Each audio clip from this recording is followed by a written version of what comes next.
Good evening, Andy. Before starting today's current affairs session, let us talk about the flagship course offered at our institute, UPSC Infinity.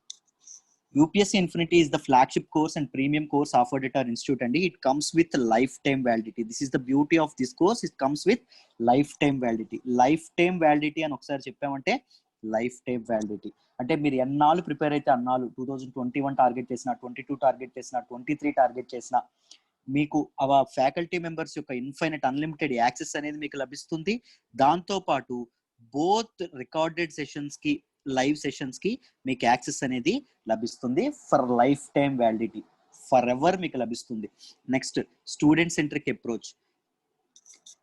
We teach absolutely from scratch అండి. మేము పునాదుల నుంచి లోతుల నుంచి మీకు చెప్పడం అనేది జరుగుతుంది. యూపీఎస్సీ ఇన్ఫినిటీలో జాయిన్ అయ్యే ముందు పలానా ఎన్సీఆర్టీస్ చదవాలా, లేకపోతే పలానా ఇది చదవాలా, ఐ మీన్ పలానా రిఫరెన్స్ బుక్స్ చదవాలని మీకు అపోహలు ఉండొచ్చు. ఏమీ అక్కర్లేదు. ఓపెన్ మైండ్ తో, ఫ్రీ మైండ్ తో మీరు యూపీఎస్సీ ఇన్ఫినిటీలో జాయిన్ అవ్వచ్చు. We teach absolutely from scratch. పునాదుల నుంచి లోతుల నుంచి మొదలుపెట్టి అడ్వాన్స్డ్ లెవెల్ వరకు మిమ్మల్ని తీసుకెళ్లే పూర్తి బాధ్యత మాది. Right? Daily mains answer writing practice అండి. యూపీఎస్సీ ప్రిపరేషన్ లో మెయిన్స్ ఆన్సర్ రైటింగ్ ప్రాక్టీస్ అనేది ఎంత కీ రోల్ ప్లే చేస్తుందో మీ అందరికీ తెలుసు. సో మీరు జాయిన్ అయిన మొదటి రోజు నుంచే మీ చేత మెయిన్స్ ఆన్సర్ రైటింగ్ ప్రాక్టీస్ అనేది చేపిస్తాం. మీరు రాసిన ఆన్సర్స్ కి రెస్పెక్టివ్ ఫ్యాకల్టీ మెంబర్స్ కరెక్ట్ చేసి కన్స్ట్రక్టివ్ ఫీడ్బ్యాక్ అనేది ఎప్పటికప్పుడు ఇవ్వడం అనేది జరుగుతుంది. So that you can improve your skills in answer writing అండి. ఓకేనా? ఎస్ఏ రైటింగ్ లో మీకు ఆన్సర్ రైటింగ్ లో మీకు స్కిల్స్ డెవలప్ చేసుకోవచ్చు. అలాగా lowest fee in the country. మేము చాలా గర్వంగా చెప్తాము, మేమిచ్చే క్వాలిటీకి, యూపీఎస్సీ స్ట్రీమ్ లో మేమిచ్చే క్వాలిటీకి we're offering UPSC Infinity at the very lowest price అండి. ద ఫీజ్ ఓన్లీ 50,000 రూపీస్, 50,000 రూపాయలు మాత్రమే. రైట్? ఎన్ని ఇన్స్టాల్మెంట్లు అంటే 5 ఇన్స్టాల్మెంట్లో పే చేయొచ్చు. మీరు ఇన్ కేస్ ఈ 1వ తారీఖు లోపల జాయిన్ అయితే 50,000 కూడా కట్టక్కర్లేదు. 40,000 రూపాయలు మాత్రమే మీకు ఫీజు. 4 ఇన్స్టాల్మెంట్లో మీరు పే చేయొచ్చు. రైట్? 40,000 రూపీస్ మాత్రమే 4 ఇన్స్టాల్మెంట్లో పే చేయొచ్చు. Life time validity. ఎన్నాళ్ళు మీకు జాబ్ వచ్చేంత వరకు ప్రిపేర్ అవ్వచ్చు. గుర్తుపెట్టుకోండి. Bundled with APPSC, TSPSC, IBPS, SSC. మీరు ఏమైనా ప్రిపరేషన్ మధ్యలో ఏపీపీఎస్ కానీ, టీఎస్పీఎస్సీ కానీ, ఐబీపీఎస్, ఎస్ఎస్సి నోటిఫికేషన్ పడింది అనుకోండి, ఇన్ కేసు ఆ ఎక్స్ట్రా సిలబస్ కోసం మీరు వేరే ఇన్స్టిట్యూట్కి పరిగెత్తనక్కర్లేదు. ఆ ఎక్స్ట్రా సిలబస్ కూడా మన ఫ్యాకల్టీతోనే మేము కంప్లీట్ చేయిస్తాం with no extra pay. You don't even have to pay single penny. పైసా కూడా ఎక్స్ట్రా కట్టక్కర్లా. యూపీఎస్సీ ఇన్ఫినిటీ ముందు జాయిన్ అయితే చాలు, మీకు ఎక్స్ట్రా సిలబస్ కూడా కవర్ చేయడం అనేది జరుగుతుంది. UPSC Infinity comes with all GS papers plus CSAT అండి. సిసాట్ తో కలిపి మొత్తం అంతా కలిపి రావడం అనేది జరుగుతుంది. రైట్? ఏమైనా డౌట్స్ ఉంటే ఇది సురేష్ సార్ నెంబర్ కాంటాక్ట్ చేయండి. మన ఇన్స్టిట్యూట్ లో అన్లిమిటెడ్ గ్రాండ్ టెస్ట్లు ఉంటాయి, మాక్ టెస్ట్లు ఉంటాయి, అన్ని ఎప్పటికప్పుడు జరుగుతుంటాయి. కాబట్టి ఏమైనా డౌట్స్ ఉంటే సురేష్ సార్ కి కాంటాక్ట్ చేయండి. ఈ యూపీఎస్సీ ఇన్ఫినిటీని జాయిన్ అయ్యి ఈ అవకాశాన్ని మీరు ఉపయోగించుకుంటారని చెప్పి నేను అనుకుంటున్నాను. మన ఇన్స్టిట్యూట్ లో ఆఫర్ చేసే కోర్సెస్ గురించి ఒక తర్వాత మాట్లాడుకుందాం. చూడండి, యూపీఎస్సీ ఇన్ఫినిటీ 50,000 రూపీస్. ఎన్ని ఇన్స్టాల్మెంట్లు అండి? 5 ఇన్స్టాల్మెంట్స్. లేదు 1వ తారీఖు లోపే నేను జాయిన్ అవుతాను సార్ అంటే 50,000 కాస్త ఎంత అయిపోతుంది? 40,000 రూపాయలు మాత్రమే అయిపోతుంది. 4 ఇన్స్టాల్మెంట్లో పే చేయొచ్చు. Right? Next, public administration optional వచ్చేసి 20,000 రూపీస్. ఇది 2 ఇన్స్టాల్మెంట్ లో కట్టచ్చు. సురేష్ సారే స్వయానా చెప్తారు. సురేష్ సార్ ఎంత బాగా చెప్తారో మీకు తెలుసు. ఎడిటోరియల్స్ మీరు చూస్తూనే ఉంటారు. సురేష్ సారే స్వయానా చెప్పడం అనేది, పబ్లిక్ అడ్మినిస్ట్రేషన్ ఆప్షనల్ చెప్పడం అనేది జరుగుతుంది. దాంతో పాటు మనం తెలుగు లిటరేచర్ ఆప్షనల్ కూడా ఆఫర్ చేస్తున్నాము. అది కూడా 20,000 రూపీస్ కే 2 ఇన్స్టాల్మెంట్స్ లో మీరు పే చేయొచ్చు. UPSC infinity plus public administration ఏదైనా ఆప్షనల్ తీసుకుంటే 60,000 రూపాయలకు మాత్రమే వస్తుంది. 6 ఇన్స్టాల్మెంట్ లో మీరు పే చేయొచ్చు. రైట్? ఒకవేళ మీకు యూపీఎస్సీ సబ్జెక్ట్స్ ఏమైనా ఇండివిజువల్ సబ్జెక్ట్స్ లో ఏమైనా ఎకానమీ భయపెడుతోంది అనుకోండి, పాలిటీ ఇబ్బంది పెడుతోంది అనుకోండి, లేకపోతే హిస్టరీ అర్థం కావట్లేదు అనుకోండి, జాగ్రఫీ కష్టంగా ఉందనుకోండి, ఎథిక్స్ లో మీరు ఎథిక్స్ అండ్ అవేర్నెస్ లో కూడా మీరు ఎసెన్స్ పట్టలేకపోతున్నారు అనుకోండి, ఇన్ కేసు ఏ సబ్జెక్ట్ లో ఇబ్బంది పడినా సింగిల్ సబ్జెక్ట్ మాత్రమే తీసుకోవచ్చు. 7,000 రూపాయలకే వస్తుంది. సింగిల్ సబ్జెక్ట్స్ కూడా లైఫ్ టైం వ్యాలిడిటీతో వస్తాయి. ఇంకొకటి చెప్పాలి, సింగిల్ సబ్జెక్ట్ తీసుకున్నప్పటికీ మీకు మెయిన్స్ ఆన్సర్ రైటింగ్ ప్రాక్టీస్ అనేది కాంప్లిమెంటరీగా ఇస్తాము. దాంతోపాటు గ్రాండ్ టెస్ట్లు, మాక్ టెస్ట్లు ఏవైతే ఉంటాయో వాటిని కూడా మీకు కాంప్లిమెంటరీగా ఇవ్వడం అనేది జరుగుతుంది. రైట్? 7,000 రూపాయలకే లైఫ్ టైం వ్యాలిడిటీ అందిస్తున్నాం. బ్యాంక్ ఇన్ఫినిటీ 5,000 రూపాయలు, బ్యాంక్ ఎస్ఎస్సి ఆర్ఆర్బి ఇన్ఫినిటీ కలిపి 7,000 రూపాయలు, ఇంగ్లీష్ ఇన్ఫినిటీ కేవలం 2,000 రూపీస్. సురేష్ సారే చెప్తారు. రైట్, ఇంగ్లీష్ ఇన్ఫినిటీ మా ఇన్స్టిట్యూట్ లో ఎక్కువ మంది తీసుకున్న కోర్స్ ఏంటంటే ఇంగ్లీష్ ఇన్ఫినిటీ అండి. క్వాంట్ ఇన్ఫినిటీ 2,000 రూపీస్ మాత్రమే, 2,000 రూపాయలు మాత్రమే. అన్ని కోర్సులు మన ఇన్స్టిట్యూట్ లో లైఫ్ టైం వ్యాలిడిటీ. మీరు జాబ్ వచ్చినంత వరకు మీరు క్లాసులు అనేవి వినొచ్చు, బోత్ రికార్డెడ్ సెషన్స్ వినొచ్చు, లైవ్ క్లాసులు కూడా మీరు అటెండ్ అవ్వచ్చు. రైట్, ఏమైనా డౌట్స్ ఉంటే సురేష్ సార్ నెంబర్ కాంటాక్ట్ చేయండి. లేదు మేము ట్రయల్ క్లాసెస్ ఒకసారి విందాం అనుకుంటున్నాం, శాంపుల్ క్లాస్ అంటే యూట్యూబ్ లో ఇప్పటికే చాలా అప్లోడ్ చేసాం, అవి చూడండి. లేకపోతే లైవ్ ఇంటరాక్షన్ ఎలా జరుగుతుందో తెలుసుకోవాలి అనుకుంటే కింద లింక్స్ లో ఫస్ట్ కామెంట్స్ లో మీకు trial group, WhatsApp trial group link ఉంటుంది. ఆ గ్రూప్ లో, వాట్సాప్ గ్రూప్ లో మీరు జాయిన్ అయితే ఆ లింక్ ద్వారా మీకు meeting ID, Zoom meeting ID, password ఇస్తాము. మీరు 2 to 3 లైవ్ క్లాసులు మా యూపీఎస్సీ ఇన్ఫినిటీ పీపుల్ ఎవరైతే ఉన్నారో వాళ్ళతో పాటే వినొచ్చు. Right, so that you can assess the quality of your faculty members and take your own decision అండి. మీ డెసిషన్ మీరు తీసుకోవచ్చు. Right, perfect. ఈ రోజు మనం కరెంట్ అఫైర్స్ లో ఫస్ట్ ఆర్టికల్ లోకి వెళ్దామా? ఈ రోజు కరెంట్ అఫైర్స్ లో first article, India still far from herd immunity says Vardhan. ఓకేనా, యూనియన్ హెల్త్ మినిస్టర్ మనకి హర్షవర్ధన్ గారేమో ఇది చెప్పడం అనేది జరిగింది. అసలు ఇది మన ఎగ్జామ్ పాయింట్ ఆఫ్ వ్యూ ఎలా చదువుకుంటామని చెప్పి నేర్చుకుందాం, జాగ్రత్తగా చూడండి. దీన్ని మనం జిఎస్ పేపర్ 2 పబ్లిక్ హెల్త్ లో మనం మాట్లాడుకుంటాం. రైట్, జిఎస్ పేపర్ 2 లో మాట్లాడుకుంటాం. అయితే ఎగ్జామ్ పాయింట్ ఆఫ్ వ్యూ లో ఈ ఆర్టికల్ మొత్తానికి 2 ఇంపార్టెంట్ పదాలు ఉన్నాయి, టెర్మినాలజీ వాడారు. వాటి గురించి మనం prelims and mains point of view లో తెలుసుకోవాలి. వాటి గురించి డిస్కస్ చేద్దాం, జాగ్రత్తగా వినండి. ఫస్ట్ వన్ వచ్చేసి హెర్డ్ ఇమ్యూనిటీ. మొదటిది ఏంటి అంటే హెర్డ్ ఇమ్యూనిటీ అండి. హెర్డ్ ఇమ్యూనిటీ అనే పదం వచ్చింది, దాని గురించి మీరు తెలుసుకోవాలి. సెకండ్ ఏంటంటే ప్లాస్మా థెరపీ. ప్లాస్మా థెరపీ గురించి కూడా మీరు డీటెయిల్డ్ గా తెలుసుకోవాలి. ఫస్ట్ హెర్డ్ ఇమ్యూనిటీ గురించి తెలుసుకుందాం, జాగ్రత్తగా వినండి, అర్థమైపోతుంది. వాట్ ఐ సజెస్ట్ ఈజ్, నేను చెప్పేటప్పుడు, అనాలిసిస్ చెప్పేటప్పుడు మీరు ప్యారలల్ గా నోట్స్ అనేది మీరు రాసుకుంటే మీకు చాలా ఉపయోగపడుతుంది. రైట్, సో చూడండి, హెర్డ్ ఇమ్యూనిటీని ఇంకొక పేరు ఏంటంటే కమ్యూనిటీ ఇమ్యూనిటీ అంటాము.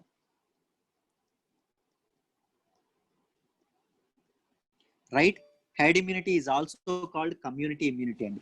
అసలు ఇది ఏంటి అంటే when large part of A population అనే ఇన్ ఏరియా, ఒక ఏరియాలో ఉన్నటువంటి ఎక్కువ మంది జనాభా when they get immunity to A specific disease. Right,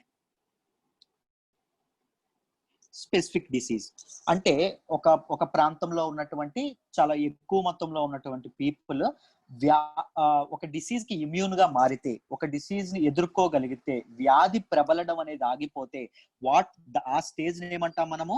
heard immunity అని చెప్పి అంటాం. రైట్, హెర్డ్ ఇమ్యూనిటీ ఒకవేళ అచీవ్ చేస్తే ఏమవుతుంది? ఇన్ఫెక్షన్ రేట్స్ ఏవైతే ఉంటాయో, ఇన్ఫెక్షన్ రేట్స్ అనేవి సిగ్నిఫికెంట్ గా డ్రాప్ అవ్వడం అనేది జరుగుతుంది. రైట్, నెక్స్ట్ ఏంటమ్మా అంటే ఈ హెర్డ్ ఇమ్యూనిటీ అనేది ఒకసారి అచీవ్ అయితే it protects from vulnerable population from the disease అండి. వల్నరబుల్ పాపులేషన్, ఇప్పుడు COVID-19 వల్నరబుల్ పాపులేషన్ ఎవరు ఉన్నారంటే ఓల్డ్ పీపుల్ ఉన్నారు. రైట్, దాంతో పాటు చిన్నపిల్లలు ఎవరైతే ఉంటారో, చిన్నపిల్లలు, ఇమ్యూనిటీ సరిగ్గా లేనటువంటి వాళ్ళు, లేకపోతే ఊపిరితిత్తుల సమస్యలతో, ఆస్మా లాంటి సమస్యలతో బాధపడుతున్న పీపుల్ ఎవరైతే ఉంటారో అలాంటి వాళ్ళని మనం కాపాడుకోవడం అనేది జరుగుతుంది. సరే, హెర్డ్ ఇమ్యూనిటీ అనేది బాగుంది. How heard immunity is achievable? Heard immunity can be achievable in 2 ways అండి.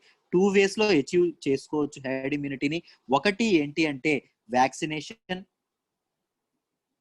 రెండవది ఏంటి సార్ అంటే ఇన్ఫెక్షన్.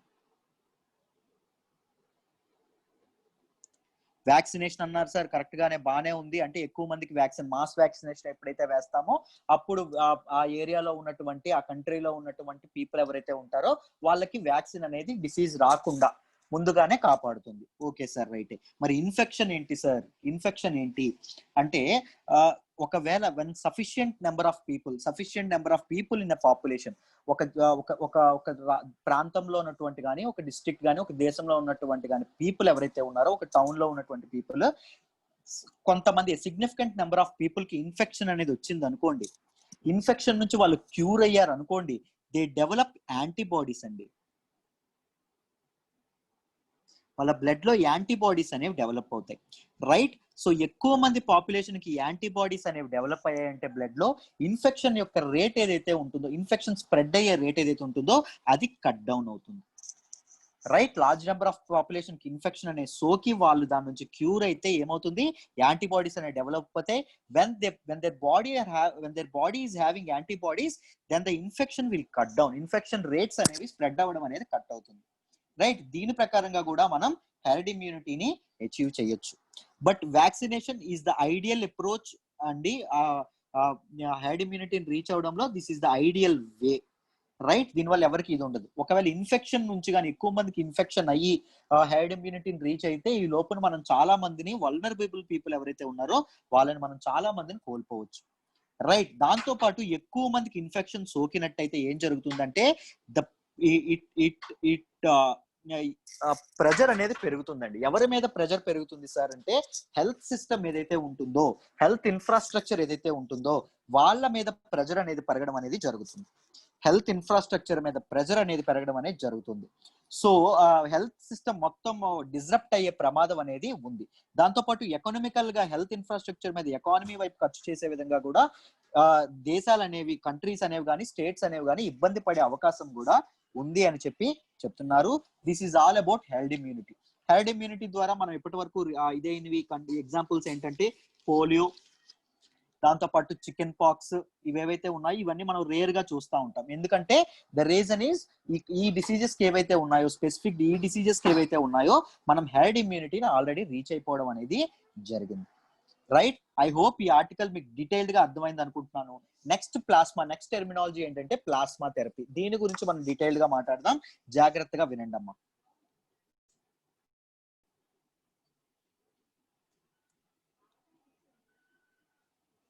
మీకు జాగ్రత్తగా వింటే ప్లాస్మా థెరపీ కూడా ఎలా అయితే హెర్డ్ ఇమ్యూనిటీ అర్థమైందో అలా అర్థమైపోతుంది. జాగ్రత్తగా వినండి. Second one is plasma therapy. ఇలాంటి టెర్మినాలజీ అనేది మీరు ఇలాంటి ముఖ్యంగా COVID-19 ఏదైతే ఉందో ఇలాంటి సొసైటీలో ఇలాంటిది అవుతున్నప్పుడు ద డిసీజ్ కి రిలేట్ అయినటువంటి ద టెర్మినాలజీ పెర్టైన్ టు డిసీజెస్ ఏవైతే ఉన్నాయో వాటిని మనం తెలుసుకోవాలి. రైట్. తెలుసుకుంటేనే మనకి ప్రిలిమ్స్ లో క్వశ్చన్స్ వచ్చినా, మెయిన్స్ లో క్వశ్చన్స్ వచ్చినా ఆన్సర్ చేయగలం ఈజీగా. Right. Plasma therapy is also called convalescent plasma therapy అంటామండి.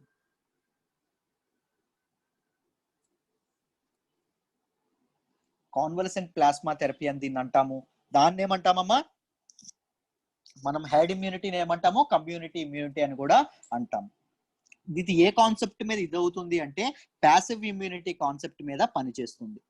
రైట్. ఇప్పుడు నా బాడీలో ఇమ్యూనిటీ వచ్చింది అనుకోండి, నేను ఇప్పుడు COVID-19 బారిన పడ్డాను, నాకు COVID-19 తగ్గిపోయింది. సో నా బాడీలో ఏదైతే ఇమ్యూనిటీ ఉందో నేను వేరే వాళ్ళతో పంచుకున్నాను అనుకోండి నా ఇమ్యూనిటీని, ఎవరైతే ఎక్కువగా బాధపడుతున్నారో డిసీజ్ తో వాళ్ళకి నా ఇమ్యూనిటీ నేను షేర్ చేశాను అనుకోండి, నా వ్యాధి నిరోధక శక్తిని వాళ్ళకి నేను పంచాను అనుకోండి, దానిని ఏమంటామంటే ప్యాసివ్ ఇమ్యూనిటీ అంటాం. అది ఎలా అచీవ్ చేయగలమంటే ప్లాస్మా థెరపీతో రిచీవ్ చేయడం అనేది జరుగుతుంది. Right.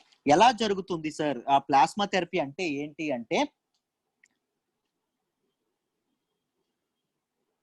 Antibodies from A recovered patient, ఒక డిసీజ్ నుంచి రికవర్ అయినటువంటి పేషెంట్ ఎవరైతే ఉంటారో ఆయన దగ్గర నుంచి యాంటీబాడీస్ తీసుకొచ్చి క్రిటికల్లీ అదే డిసీజ్ తో క్రిటికల్ గా బాధపడుతున్న వ్యక్తి ఎవరైతే ఉంటారో, క్రిటికల్లీ ఇల్ ఆర్ లేకపోతే వల్నరబుల్ పీపుల్ ఎవరైతే వ్యాధి సోకడానికి ఎక్కువగా దీనిగా ఉంటారో వాళ్ళకి ట్రాన్స్ఫర్ చేయడాన్ని ఈ యాంటీబాడీస్ అనేవి ఎక్కడ ఉంటాయంటే మన బ్లడ్ లోని, రక్తంలోని ప్లాస్మాలో ఉంటాయి. సో ఆ ప్లాస్మా అనేది సేకరించి ఎవరి నుంచి రికవర్ అయినటువంటి పేషెంట్ నుంచి సేకరించి ఎవరైతే క్రిటికల్ గా ఇల్ గా ఉన్నారో, ఎవరైతే చాలా ఇబ్బంది పడుతున్నారో వ్యాధితో వాళ్ళకి ట్రాన్స్ఫర్ చేయడాన్ని ఏమంటాము అంటే ప్లాస్మా థెరపీ అంటాం. Right. This is all about plasma therapy అండి. Right. The time period infusion plasma therapy చేసినటువంటి ఎన్ని రోజులకు ఇది మొదలవుతుందంటే 10 నుంచి 14 రోజులు, 10 to 14 days లో ఇది అవ్వడం అనేది జరుగుతుంది. దీన్ని టైం పీరియడ్ ఫర్ ఇన్ఫ్యూజన్ అని చెప్పి మనం అంటాం. ఇది ఎక్కువగా ఏజ్ గ్రూప్ కి ఎఫెక్టివ్ గా ఉంటుందంటే 40 to 60 ఏజ్ గ్రూప్ మధ్యలో ఎవరైతే ఉంటారో వాళ్ళకి పనిచేస్తుంది. 60 దాటిన వాళ్ళకి అంతగా పనిచేసే ఇది ఉండదు. 40 తక్కువ ఉన్న వాళ్ళకి ఎలాగూ ఇమ్యూనిటీ అనేది వాళ్ళ బాడీలోనే ఉంటుంది కాబట్టి వాళ్ళకి అవసరం లేదు. ఈ ప్లాస్మా థెరపీ ద్వారా హిస్టరీలో క్యూర్ అయినటువంటి ఇవేంటి అంటే ఒకటి స్పానిష్ ఫ్లూ, 2 స్వైన్ ఫ్లూ, 3వది ఎబోలా. ఈ మూడింటిని మనం ప్లాస్మా థెరపీ ద్వారా సక్సెస్ఫుల్ గా మనం ఇది చేయడం అనేది, క్యూర్ చేయడం అనేది జరిగింది. సో ఈ ప్లాస్మా థెరపీ అనే దీన్ని కూడా మనం దీనిలో మన COVID-19 ట్రీట్మెంట్ లో కూడా వాడడం అనేది జరిగింది. సో మన యూనియన్ మినిస్టర్ హర్షవర్ధన్ గారు ఏమంటున్నారంటే ఈ ఆర్టికల్లో, హెర్డ్ ఇమ్యూనిటీ రీచ్ అవ్వడానికి మన ఇండియాకి చాలా టైం పడుతుంది. మన హెర్డ్ ఇమ్యూనిటీ అనేది రావడానికి చాలా చాలా టైం పడుతుంది. సో COVID-19 కి గురించి పట్టించుకోకుండా మీరు ప్రవర్తిస్తే మాత్రం మీరు అలా ఉండకూడదు. COVID-19 దృష్టిలో పెట్టుకొని ఎలా అయితే మనకి ఎకానమీస్ ఓపెన్ అవుతున్నాయో, డిఫరెంట్ షాప్స్ ఓపెన్ చేస్తున్నారు, ఎకానమీస్ ఓపెన్ చేస్తున్నారు, డిఫరెంట్ ఇవనేవి జరుగుతున్నాయి, రైట్? మీకు అన్లాక్ అనేది జరగడం అనేది జరుగుతుంది. సో మీరు ఎలా పడితే అలా బయట తిరగమాకండి. ఆ COVID-19 ప్రోటోకాల్ ఏదైతే ఉంటుందో, సోషల్ డిస్టెన్సింగ్ కానీ ఇవన్నీ వాటన్నింటిని పాటించండి అని చెప్పడం అనేది జరిగింది. మనకి నెక్స్ట్ ప్రిలిమ్స్ ఎగ్జామ్ వస్తోంది. సో మీరు కూడా అన్ని ప్రోటోకాల్స్ అనేవి పాటించి సరైన జాగ్రత్తలు తీసుకునే ఎగ్జామ్ అనేది ఇది చేయండి. మొదట మనకి ఇంపార్టెంట్ హెల్త్ అండి. ఆరోగ్యమే మహాభాగ్యం. హెల్త్ ఉంటేనే ఏదైనా చేయగలం. సో జాగ్రత్తలు అనేవి అన్నింటిని పాటించి మీరు చేయడం కూడా మీకు కూడా ఇంపార్టెంట్, రైట్? ఐ హోప్ ఈ ఆర్టికల్ మీకు డీటెయిల్డ్ గా అర్థమైంది అనుకుంటున్నాను. Both these heard immunity and plasma therapy terminology ఏదైతే ఉందో అది మీకు డీటెయిల్డ్ గా అర్థమైంది అనుకుంటున్నాను. Let's move to the next article అమ్మా. మనం మాట్లాడుకోబోయే నెక్స్ట్ ఆర్టికల్ వచ్చేసి the benefits of A carbon tax. Carbon tax యొక్క బెనిఫిట్స్ గురించి మనం మాట్లాడుతున్నాం. So what is carbon tax అనేది ఫస్ట్ మనం తెలుసుకోవాలి. కార్బన్ ట్యాక్స్ యొక్క డెఫినిషన్ కానీ దాన్ని కంప్లీట్ గా అర్థం చేసుకున్నాక ఈ ఆర్టికల్ మీకు డీటెయిల్డ్ గా అర్థం అవుతుంది. సో కార్బన్ ట్యాక్స్ గురించి డీటెయిల్డ్ గా తెలుసుకుందాం, జాగ్రత్తగా వినండి. First, carbon tax is a form of pollution tax అండి. It is a form of pollution tax, ఓకేనా? అంటే మన కాలుష్యం మీద ఎవరైనా కాలుష్యం చేస్తున్నారు అనుకోండి, వాళ్ళ మీద పన్ను విధించాం అనుకోండి, దానిని కార్బన్ ట్యాక్స్ అంటాం. It is a form of pollution tax. కలుషితం చేసేటటువంటి సోర్సెస్ ఏవైతే ఉంటాయో, కలుషితం చేసేటటువంటి మనుషులు కానీ ఆర్గనైజేషన్స్ ఎవరైతే ఉంటారో వాళ్ళ మీద వేసే పన్నుని పొల్యూషన్ ట్యాక్స్ అంటాము. So type of pollution tax is carbon tax, ఓకేనా? ఏం చేస్తుంది అంటే they levy a fee on production, distribution and use of fossil fuels ఏవైతే ఉంటాయో,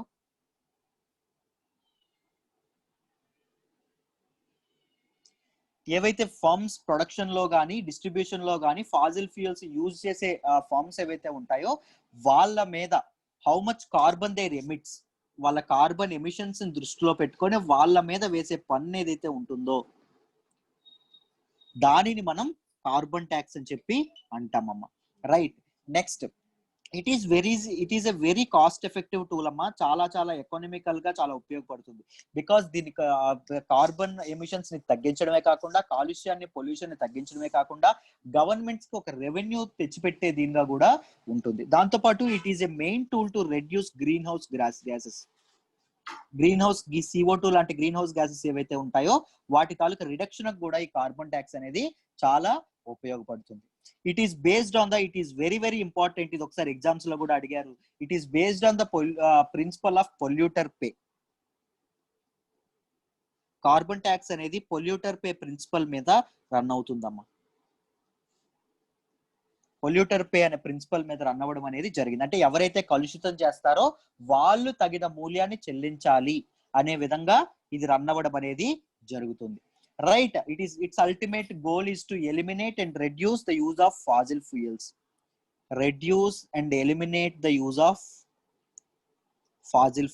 ఫాజిల్ ఫ్యూయల్స్ ఏవైతే ఉన్నాయో వాటి తాలూకా యూసేజ్ ని ఇది చేయడం, పెట్రోల్ డీజిల్ లాంటివి ఏవైతే ఉన్నాయో, గ్యాస్ లాంటివి, వాటి తాలూకా యూసేజ్ ని తగ్గించడం అనేది దీని తాలూకా అల్టిమేట్ గోల్. ఫస్ట్ కంట్రీ ఏది కార్బన్ ట్యాక్స్ విధించినటువంటి ఫస్ట్ కంట్రీ ఏది అంటే ఇట్ ఈస్ ఫిన్లాండ్ అమ్మా. ఫిన్లాండ్ అనేది this wonderful system, carbon tax system అనే దాన్ని ఇది చేయడం అనేది జరిగింది, రైట్? ఫిన్లాండ్ అనేది ఇది అవ్వడం అనేది జరిగింది. We talked about the background, we spoke about the background clearly, right? So ఇప్పుడు మనకు ఆర్టికల్లో ఏమొచ్చిందో చూద్దాం. చైనా ఏదైతే ఉందో చైనా ఇప్పుడు మనకి స్టాండ్ ఆఫ్ కూడా నడుస్తుంది, మనందరికీ తెలుసు. సో చైనా మన నైబర్హుడ్ లో ఉన్నటువంటి చైనా ఏదైతే ఉందో it is the second largest carbon dioxide emitter అండి. సెకండ్ లార్జెస్ట్ CO2 ఎమిటర్ ఏంటి అంటే చైనా. ఫస్ట్ వన్ ఏంటి అంటే USA అండి.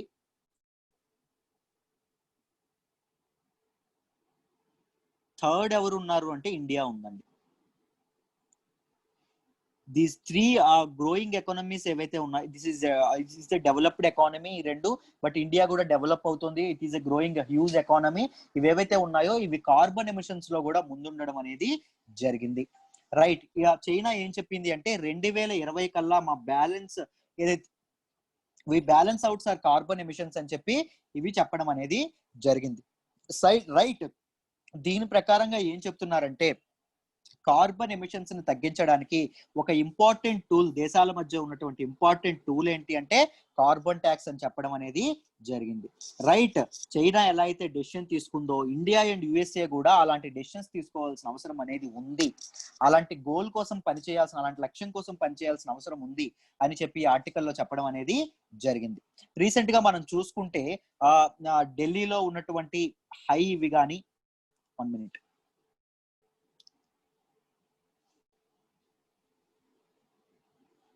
ఈ ఆర్టికల్లో ఏం చెప్పారంటే record heat waves in Delhi కానీ, ఢిల్లీలో ఉన్నటువంటి హీట్ వేవ్స్ కానీ, దాంతో పాటు సౌత్ వెస్ట్ చైనాలో ఉన్నటువంటి ఫ్లడ్స్ కానీ,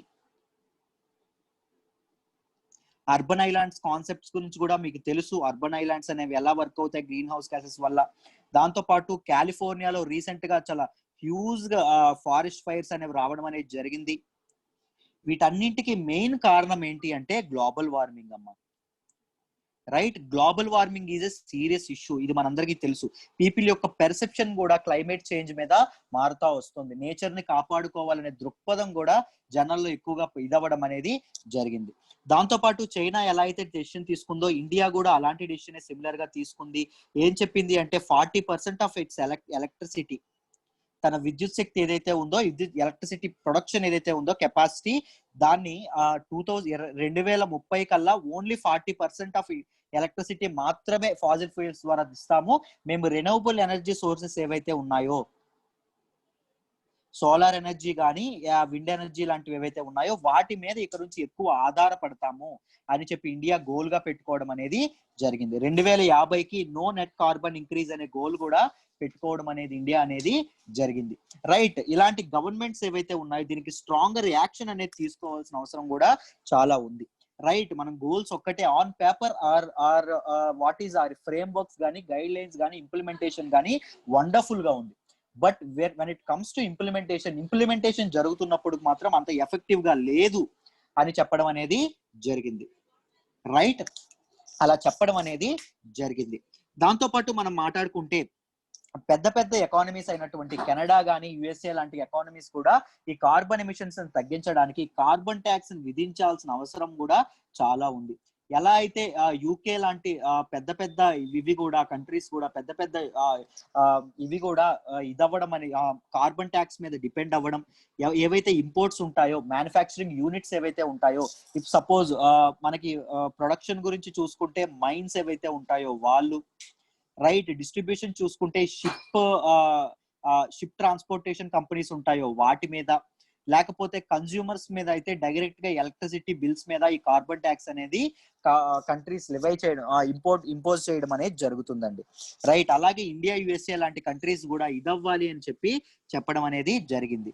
అండ్ చైనా లాంటి కంట్రీ ఒకవేళ ఇంపోజ్ చేస్తే $40 per metric ton of carbon మీద, ఫాజిల్ ఫ్యూయల్స్ మీద, అదే కోల్ మీద వేయగలిగితే 14% అడిషనల్ రెవెన్యూ కూడా చైనా జనరేట్ చేయొచ్చు. రైట్, ఇండియా కూడా 2% జీడిపి గ్రోత్ చూడొచ్చు 2030 కల్లా కార్బన్ ట్యాక్స్ పెంచుకోవడం వల్ల. సో బోత్ రెవెన్యూ ఇంప్రూవ్ చేసుకోవడానికి హెల్ప్ అవుతుంది, దాంతో పాటు క్లైమేట్ చేంజ్ మీద సరైన ఇది తీసుకోవడానికి కూడా, సరైన డెసిషన్స్ తీసుకోవడానికి కూడా ఈ కార్బన్ ట్యాక్స్ సిస్టమ్ అనేది చాలా బాగా పాజిటివ్ గా పనిచేస్తుంది అని ఆర్టికల్లో చెప్పడం అనేది జరిగింది. దాంతో పాటు కార్బన్ తారిఫ్ అనేది సక్సెస్ఫుల్ గా ఇంపోజ్ చేయాలి అన్ని కంట్రీస్ అని చెప్పడం అనేది జరిగింది. రైట్, దీనిలో ఆధర్ అనే ఆయన ఎవరైతే ఉన్నారో ఆయన ఇంపార్టెంట్ వేస్ ఏం చెప్పారు అంటే క్లైమేట్ చేంజ్ కోసం, క్లైమేట్ యాక్షన్ కోసం చూడండి. ఫస్ట్ ది కార్బన్ తారిఫ్ వేయమన్నారు, అంటే కార్బన్ ట్యాక్స్ అనేది వేయమన్నారు. సెకండ్ది ఏం చెప్పారంటే ఎలక్ట్రిక్ వెహికల్స్ కి గవర్నమెంట్ అనేది ఇన్సెంటివ్స్ ఇవ్వమని చెప్పారు. అంటే ఎవరైతే గవర్నమెంట్ వెహికల్స్ ప్రొడ్యూస్ చేస్తారో వాళ్ళకి ఇన్సెంటివ్స్ ఇవ్వాలి. గవర్నమెంట్ వెహికల్స్ కొనుక్కున్న వాళ్ళకి కూడా కాస్త సబ్సిడీస్ ఇవ్వాలి గవర్నమెంట్. అప్పుడే ఎలక్ట్రిక్ వెహికల్స్ అనేవి రోడ్డు మీదకి ఎక్కువగా రావడం అనేది మనం చూడొచ్చు. రైట్. దాంతో పాటు ఎన్విరాన్మెంటల్ ట్యాక్స్ ఏదైతే ఉంటుందో, ఎన్విరాన్మెంటల్ ట్యాక్స్ గురించి కూడా, ఎన్విరాన్మెంటల్ ట్యాక్స్ కూడా ప్రవేశపెట్టాలి అని చెప్పడం అనేది జరిగింది. దాంతో పాటు వెరీ ఇంపార్టెంట్ కాన్సెప్ట్ అమ్మా, గుర్తుపెట్టుకోండి.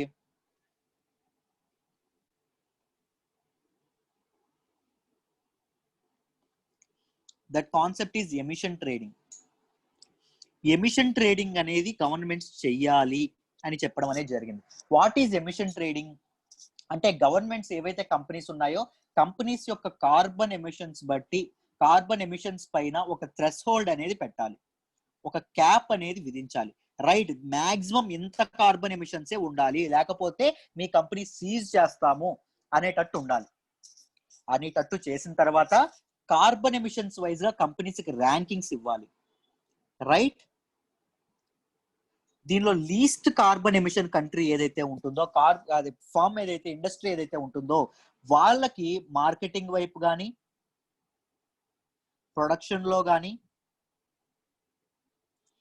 ట్రేడ్ యాక్సెస్ లో కానీ గవర్నమెంట్స్ అనేవి సపోర్ట్ చేయాలి. ఎవరైతే లీస్ట్ కార్బన్ ఎమిషన్స్ ఉన్న ఫార్మ్స్ ఏవైతే ఉంటాయో వాళ్ళకి గవర్నమెంట్ అనేది ఈ రకమైన హెల్ప్ చేసింది అనుకోండి, అది క్లైమేట్ చేంజ్ మీద యాక్షన్ తీసుకోవడానికి సమర్థవంతంగా ఉపయోగపడుతుంది అని ఆర్టికల్లో డీటెయిల్డ్ గా చెప్పడం అనేది జరిగింది. రైట్. ఐ థింక్ మీకు కార్బన్ ట్యాక్స్ అంటే ఏంటి, ఈ ఆర్టికల్ అనేది డీటెయిల్డ్ గా అర్థమైందని అనుకుంటున్నాను. Let's move to the next article అమ్మా. నెక్స్ట్ ఆర్టికల్ గురించి మాట్లాడదాం. ఇది చూడండి. This article talks about invisible killer threatens countries Sandalwood forest. Sandalwood forest ఏవైతే ఉన్నాయో వాటిని కిల్ చేస్తున్నటువంటి, వాటిని చంపేస్తున్నటువంటి ఒక ఏదైతే ఇది ఉందో, ఒక ఇన్విజిబుల్ కిల్లర్ వచ్చింది. అది ఏంటి అంటే, ఇట్ ఈస్ ఎ డిసీజ్ అండి. శాండిల్వుడ్ స్పైక్ డిసీజ్ అనే డిసీజ్ ఫారెస్ట్ లో ప్రబలుతుందంట. దాని గురించి చెప్పే సైంటిస్టులు కానీ, ఎన్విరాన్మెంటలిస్టులు కానీ తమ కన్సర్న్ చెప్పారు. దీని గురించి డీటెయిల్డ్ గా వచ్చింది. మనం దీన్ని మాట్లాడుకుంటాం. ఎన్విరాన్మెంటల్ ఎకాలజీలో జిఎస్ పేపర్ 3లో మాట్లాడుకుంటాం. జాగ్రత్తగా వినండి. రైట్. అయితే చూడండి, శాండిల్వుడ్స్ అనేవి they are endemic to South India అండి. ఎక్కువగా శాండిల్వుడ్ అనేది మనకి ఎక్కువగా కనిపించేది సౌత్ ఇండియాలోనే కనిపిస్తుంది. రైట్. ఎక్కువగా శాండిల్వుడ్ ప్రొడక్షన్ చేసే కంట్రీ ఏంటంటే మన India. It is a pride of our India అండి. మన ఇండియా యొక్క ప్రైడ్. రైట్. మన ఇండియా గర్వకారణంగా చెప్పుకోగలిగిన ఒక ట్రీ స్పీసీస్ ఏంటి అంటే శాండిల్వుడ్. దాంతో పాటు ఇండియా మాత్రమే కాదు, కర్ణాటక పీపుల్ ఎవరైతే ఉంటారో, కర్ణాటక పీపుల్ కూడా it is a symbol of pride అండి. రైట్. మీ అందరికీ తెలుసు మైసూర్ శాండిల్ సోప్స్ కానీ ఇవన్నీ ఎక్కడ కర్ణాటక నుంచే రావడం అనేది జరుగుతుంది. బికాజ్ అక్కడ ఫారెస్ట్లు ఏవైతే ఉంటాయో అవి వెరీ వెరీ ఫారెస్ట్లు అనేవి ఏవైతే కర్ణాటకలో ఫారెస్ట్, ఇంకా ఇండియాలో ఉన్నటువంటి ఆంధ్రప్రదేశ్ లో ఉన్నటువంటి పాలకొండ ఫారెస్ట్, ఈస్ట్ సైడ్ ఉన్నటువంటి ఫారెస్ట్లు ఏవైతే ఉన్నాయో అవి కూడా, అక్కడ కూడా శాండిల్వుడ్ అనేది బాగా దొరకడం అనేది జరుగుతుంది. Right. So they are pride of India. మనకి చాలా గర్వకారణం. వాటిని రక్షించుకోవాల్సిన అవసరం మనకి చాలా ఉంది. బట్ ఏమైంది అంటే, ఇండియాలో ఉన్నటువంటి శాండిల్వుడ్ ట్రీస్ ఏవైతే ఉంటాయో they are facing a serious threat అని చెప్తున్నారండి. ఎందుకు అంటే, ఒక డిస్ట్రక్టివ్ డిసీజ్ ఏదైతే ఉందో ఆ డిస్ట్రక్టివ్ డిసీజ్ అనేది మళ్ళీ తిరిగి వచ్చింది అని చెప్తున్నారు. ఆ డిసీజ్ పేరు ఏంటి అంటే శాండిల్వుడ్ స్పైక్ డిసీజ్.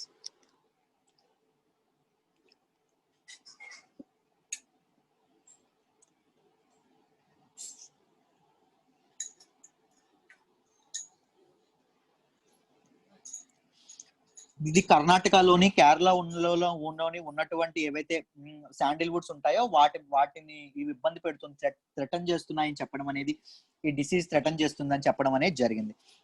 ఈ డిసీజ్ అనేది దేని ద్వారా వస్తుంది అంటే ఫైటోప్లాస్మా అనే బ్యాక్టీరియల్ పారాసైట్ వల్ల రావడం అనేది జరుగుతుంది. దాంతో పాటు ఇది ఎలా ప్రబలుతుంది అంటే, it is transmitted by insect vectors అండి. ఇన్సెక్ట్ వెక్టార్స్ ద్వారా ఇది ట్రాన్స్మిట్ అవ్వడం అనేది జరుగుతుంది. ఇన్సెక్ట్ వెక్టార్స్ అనేవి they play key role in pollination. ఫలదీకరణం చెందుతాయి మీకు చెట్లు కానీ మొక్కలు కానీ, దానిలో ఇన్సెక్ట్ వెక్టార్స్ అనేవి కీ రోల్ ప్లే చేస్తూ ఉంటాయి. సో అవి ప్లాంట్స్ కి ట్రీస్ కి కానీ హెల్ప్ చేస్తూనే ఇలాంటి ఫైటోప్లాస్మా లాంటి బ్యాక్టీరియాస్ ని కూడా క్యారీ చేసి ఇలాంటి డిసీజెస్ ని స్ప్రెడ్ అవడానికి కూడా కారణం అవుతున్నాయి అని చెప్పడం అనేది జరిగింది. రైట్, ఈ డిసీజ్ అనేది ఫస్ట్ ఎక్కడ రిపోర్ట్ చేయబడింది అంటే కొడగు అనే ఏరియాలో ఇదవ్వడం అనేది జరిగింది. కర్ణాటకలో ఉన్నటువంటి కొడగు ఏరియాలో 1899లో ఇది ఫస్ట్ రిపోర్ట్ చేయడం అనేది జరిగిందండి. ఆ టైంలో 1903, 1916, 1900s టైంలో ఏం జరిగింది అంటే మిలియన్స్ ఆఫ్ శాండిల్వుడ్ ట్రీస్ అనేవి, కొన్ని లక్షల్లో శాండిల్వుడ్ ట్రీస్ అనేవి నరికేయడం అనేది జరిగింది. రైట్, ఎందుకు అంటే ఈ డిసీజ్ బారిన పడి. ఈ డిసీజ్ కి ఇప్పటికీ నో క్యూర్ అండి. ఇప్పటికీ ఈ డిసీజ్ కు మందు అనేది లేదు. ఒకే ఒక ఆప్షన్ ఏంటి అంటే చెట్లను నరికేయడం. ఒక దాని తర్వాత ఇంకొకటి స్ప్రెడ్ అవ్వకుండా ఏం చేస్తారంటే ఆల్రెడీ డిసీజ్ కి బారిన పడిన డిసీజ్ ఏదైతే చెట్లు ఉంటాయో వాటిని నరికేయడం. దురదృష్టవశాత్తు ఇంకొక ప్రాబ్లం ఏంటంటే ఆ చెట్టు మొత్తం చచ్చిపోయేంత వరకు ఆ డిసీజ్ ఆ చెట్టుకు వచ్చిందని కూడా మనకి తెలియదు. రైట్, అలాంటి అంత దారుణమైన డిసీజ్ మన ఇండియా ప్రైడ్ అనేటువంటి శాండిల్వుడ్ ఫారెస్ట్ పైన శాండిల్వుడ్ ఫారెస్ట్ ని థ్రెటన్ చేస్తూ ఉంది. సో అప్పటి మైసూర్ మహారాజు ఎవరైతే ఉన్నారో ఈ డిసీజ్ కి రెమెడీ అనేది కనుక్కుంటే 10,000 రూపీస్ ఇది ఇస్తాము, రైట్, 10,000 రూపీస్ రివార్డ్ అనేది ప్రకటించడం అనేది జరిగింది. అప్పట్లో లక్షలాది శాండిల్వుడ్ ట్రీస్, చంద్రం చెట్లు ఏవైతే ఉంటాయో వాటిని నరికివేయడం అనేది జరిగింది. రైట్, ఇవి వల్నరబుల్ గా ఉండడం వల్ల they are prone to these kind of diseases వల్ల రైట్ ఏం జరిగింది అంటే దీన్ని united international union for conservation of nature ఏదైతే ఉందో దాన్ని 1998లో శాండిల్వుడ్ ట్రీస్ ని వల్నరబుల్ గా ప్రకటించడం అనేది జరిగిందండి. వల్నరబుల్ సెక్షన్ లో ప్రకటించడం అనేది జరిగింది IUCN. Right, this is prelims level లో ఇంపార్టెంట్ ఫ్యాక్ట్. ఇప్పటి వరకు దీనికి క్యూర్ అనేది లేదు.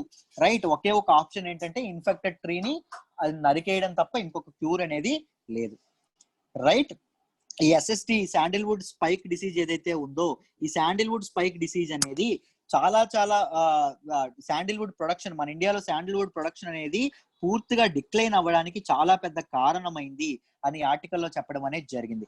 ఈచ్ ఇయర్ ప్రతి సంవత్సరం 1 to 5% అనేది శాండిల్వుడ్ ట్రీస్ యొక్క డిక్లైన్ అనేది, శాండిల్వుడ్ ట్రీస్ అనేది వాటిని మనం శాండిల్వుడ్ ట్రీస్ ని మనం కోల్పోవడం జరుగుతుంది మన country because of this disease అని చెప్పడం అనేది జరిగింది.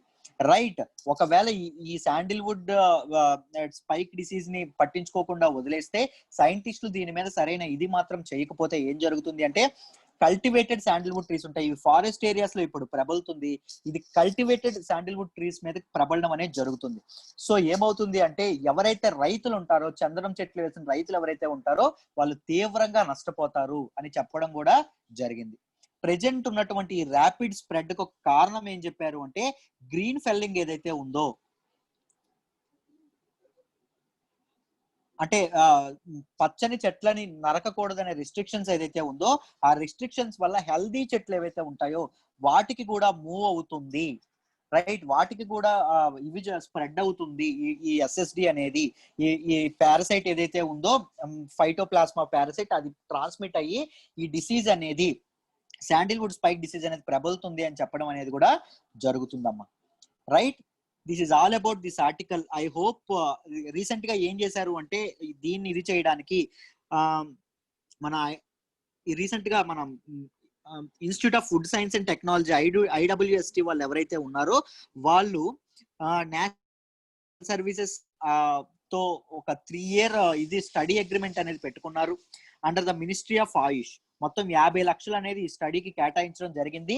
ఈ 3 year లో వీళ్ళు ఈ డిసీజ్ గురించి స్టడీ చేసి దీనికి క్యూర్ ని కనిపెట్టే ప్రయత్నం అయితే చేయడం అనేది జరుగుతుంది. That was the action taken to combat this disease. Right, perfect. I hope ఈ ఆర్టికల్ మీకు డీటెయిల్డ్ గా అర్థమైంది అనుకుంటున్నాను. Let's move to the next article అమ్మా. నెక్స్ట్ ఏంటంటే CSIR launches health care supply chain portal అండి. ఒక సప్లై చైన్ పోర్టల్ లాంచ్ చేయడం అనేది జరిగింది. ఈ ఆర్టికల్ ని మనం ప్రిలిమ్స్ లెవెల్లో ఎలా చదువుకుంటాం, what is the important things about అని చెప్పి మనం చదువుకుందాం. ఫస్ట్ CSIR గురించి మనం తెలుసుకోవాలి. CSIR అంటే ఏంటో మీ అందరికీ తెలుసు, మనం చాలా సార్లు డిస్కస్ చేసాం. Council of scientific and industrial right, it is the largest R&D organisation in India. Research and development మీద ఇది లార్జెస్ట్ ఆర్గనైజేషన్ ఇన్ ఇండియా అండి. మన కంట్రీలోనే this is the largest organisation. Next ఇది ఎప్పుడు ఎస్టాబ్లిష్ చేశారంటే స్వాతంత్రం రాకముందే 1942లో ఎస్టాబ్లిష్ చేయడం జరిగింది. దీని హెడ్ క్వార్టర్స్ ఎక్కడ ఉంటుందంటే న్యూఢిల్లీలో ఉండడం అనేది జరుగుతుంది. And it was founded by the ministry of science and technology, but now it is an autonomous body అండి. ప్రెజెంట్ ఇది ఒక అటానమస్ బాడీ, ఇది ఒక అటానమస్ బాడీగా వర్క్ చేస్తుంది. దీనికి ప్రెసిడెంట్ ఎవరు ఉంటారు అంటే మన ఇండియన్ ప్రైమ్ మినిస్టర్ ఎవరైతే ఉంటారో ఆయన ఎక్స్ అఫిషియో ప్రెసిడెంట్ గా ఉంటారు. ఎక్స్ అఫిషియో అంటే ఏంటి అంటే స్పెషల్ గా ఎన్నికవడం అనేది ఉండదండి. ప్రైమ్ మినిస్టర్ గా అయితే చాలు ఈ బాడీకి ప్రెసిడెంట్ అయిపోతారు. మీకు అర్థమైందా? ప్రైమ్ మినిస్టర్ అర్హత ఉంటే చాలు ఈ మన సిఎస్ఐఆర్ కి ప్రెసిడెంట్ అయ్యే అర్హత కూడా ఆయనకి లభిస్తుంది. దాన్ని ఎక్స్ అఫిషియో మెంబర్షిప్ అని చెప్పి అంటాం. దీనికి వైస్ ప్రెసిడెంట్ ఎవరైతే ఉంటారో ఆయన ఎవరు అంటే union minister for science and technology, ఆయన ఉండడం అనేది జరిగింది. దీనికి అడ్వైజరీ బాడీ మొత్తం 15 మెంబర్స్ అనే వాళ్ళు ఉండడం అనేది జరుగుతుందమ్మా. ఒక్కొక్కరికి టర్మ్ ఎంత అంటే 3 year టర్మ్ తో వాళ్ళు పనిచేయడం అనేది జరుగుతుంది. దీని తాలూకా మెయిన్ ఆబ్జెక్టివ్ ఏంటి అంటే promotion, guidance and coordination of science and industrial research అండి. సైన్స్ అండ్ ఇండస్ట్రియల్ రీసెర్చ్ యొక్క promotion and guidance and coordination వీళ్ళు చూసుకోవడం అనేది జరుగుతుంది. Socio economic status of people కోసం వీళ్ళు స్ట్రైవ్ చేయడం కూడా జరుగుతుంది. రైట్, ఇండస్ట్రీస్ తో పార్ట్నర్ అయ్యి డిఫరెంట్ న్యూ టెక్నాలజీస్ అనే వాటిని తీసుకొచ్చి సొసైటీ యొక్క బెటర్మెంట్ కోసం, పీపుల్ యొక్క ఎకనామికల్ స్టేటస్, ఫైనాన్షియల్ డెవలప్మెంట్ కోసం వీళ్ళు పనిచేయడం అనేది జరుగుతుంది. రైట్, వాళ్ళు రీసెంట్ గా ఒక సప్లై చైన్ పోర్టల్ ని తీసుకురావడం అనేది జరిగింది. ఆ పోర్టల్ పేరు ఆరోగ్య path. It gives info on the requirement of health care essentials. Health care essentials యొక్క రిక్వైర్మెంట్ గురించి ఇది ఇన్ఫో ఇవ్వడం అనేది జరుగుతుంది. దాంతో పాటు ఇంకొక యాప్ కిసాన్ సభ అనేటటువంటి మొబైల్ యాప్ కూడా ఇది ఇవ్వడం అనేది జరిగింది. It connects farmers to supply chain and freight transportation, marketing గురించి కానీ సప్లై చైన్ గురించి కానీ ఇదవ్వడం అనేది జరుగుతుంది. It comes under the ministry of union. Now it is an autonomous body and ministry of science and technology అనేది దీన్ని found చేయడం అనేది జరిగిందమ్మా. రైట్, రీసెంట్ గా పాండమిక్ టైంలో, COVID-19 టైంలో వెంటిలేటర్స్ కానీ, డయాగ్నోస్టిక్ స్టిక్స్ కానీ, డయాగ్నోస్టిక్స్ కిట్స్ కానీ, లేకపోతే పీపీఈ కిట్స్ కానీ, మాస్కులు కానీ, ఇలాంటి వాటి న్యూ ఇన్నోవేషన్స్ ఏవైతే ఉన్నాయో దానికోసం సిఎస్ఐఆర్ అనేది బాగా స్ట్రైవ్ చేయడం అనేది జరిగింది. రైట్, మొత్తం 6 months లోని ఇనిషియల్ ఫేజ్ ఆఫ్ లాక్డౌన్ లోని దీని తాలూకు ఇంపార్టెన్స్ అనేది కంట్రీకి తెలిసి వచ్చింది. ఇది చాలా సమర్థవంతంగా పనిచేయడం కూడా జరిగింది. This is all about this article. Exam point of వ్యూలో వెరీ ఇంపార్టెంట్. మీకు డీటెయిల్డ్ గా అర్థమైంది అనుకుంటున్నాను సిఎస్ఐఆర్ గురించి, దాని పోర్టల్ గురించి. Perfect, let's move to the next article అమ్మా. నెక్స్ట్ ఆర్టికల్ వచ్చేసి 10th LAC makes Ladakhi team call off election boycott. ఈ లడకీ టీమ్ ఏవైతే ఉంటుందో it is composed of a delegation from Ladakh. BJP former BJP MPs ఎవరైతే ఉన్నారో వీళ్ళందరూ కలిపి ఒక డెలిగేషన్ గా ఫామ్ అయ్యి ఒక టీమ్ గా ఫామ్ అయ్యారండి. They are striving for the welfare of Ladakh people. Ladakh people ఎవరైతే ఉన్నారో ఆ పీపుల్ యొక్క దీనికోసం వాళ్ళు ఇదవ్వడం అనేది జరిగింది. ఇదవ్వడం అనేది వాళ్ళు ఫార్ములేట్ అవ్వడం అనేది జరిగింది. రైట్, వాళ్ళు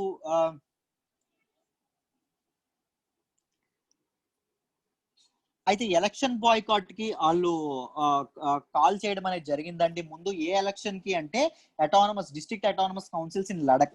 రైట్, వాటి ఎలక్షన్స్ బాయ్కాట్ చేయాలనుకున్నారు. దాన్ని కాల్ ఆఫ్ చేయడం అనేది జరిగింది. ఎందుకు అంటే LAC స్టాండ్ ఆఫ్ వల్ల, ఇండియా చైనా స్టాండ్ ఆఫ్ వల్ల వీళ్ళ ఏదైతే ముందు అనుకున్నారో ఎలక్షన్స్ బాయ్కాట్ చేద్దామని ఆ డెసిషన్ ని విరమించుకోవడం అనేది జరిగింది. Because India China stand of.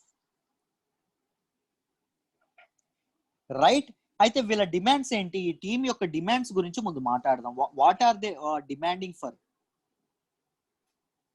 Demands గురించి మాట్లాడదాం. ఫస్ట్ చూడండి, they want Ladakh to be included in 6th schedule of Indian constitution. భారత రాజ్యాంగంలోని 6వ షెడ్యూల్లోకి లడక్ ని ఇంక్లూడ్ చేయాలి అని చెప్పి వీళ్ళు డిమాండ్ చేయడం అనేది జరుగుతుంది. దాంతో పాటు యూనియన్ టెరిటరీగా రీసెంట్ గా మనకు తెలుసు లాస్ట్ ఇయర్ ఆర్టికల్ 370 అనేది ఇది చేశారు, అబాలిష్ చేశారు. ఆర్టికల్ 370 అనేది అబాలిష్ చేసి లడక్ ని ఒక యూనియన్ టెరిటరీగా మార్చడం అనేది జరిగింది. కాశ్మీర్, జమ్మూ అండ్ కాశ్మీర్ ని, లడక్ ని 2 యూనియన్ టెరిటరీస్ గా మార్చడం అనేది జరిగింది. 1 with legislative assembly and 1 without legislative assembly. Jammu and Kashmir కి లెజిస్లేటివ్ అసెంబ్లీ ఉంచారు, లడక్ కి లెజిస్లేటివ్ అసెంబ్లీ అనేది లేకుండా చేశారు. రైట్.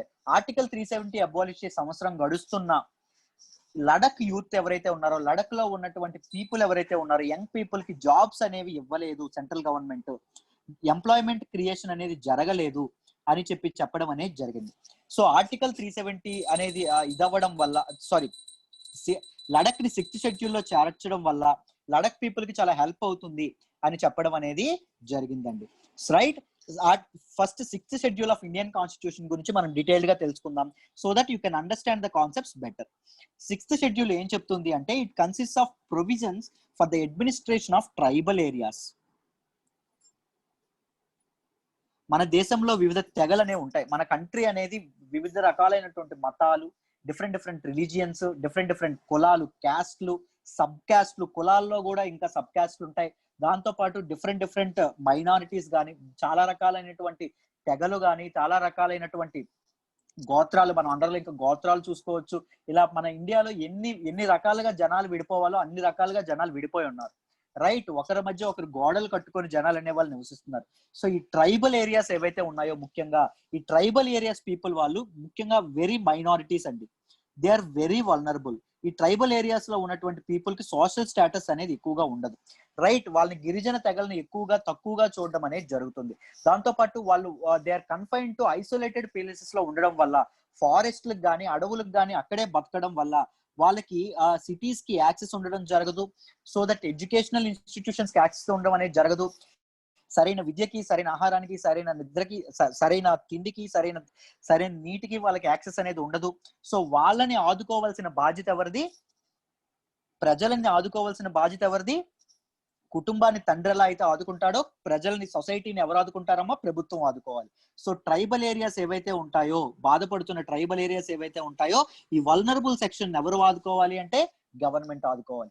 సో వీళ్ళకి సపోర్ట్ అనేది కల్పించడం కోసం మన ఈ కాన్స్టిట్యూషన్ లో, మన రాజ్యాంగంలో 6th షెడ్యూల్ అనేది యాడ్ చేయడం అనేది జరిగింది.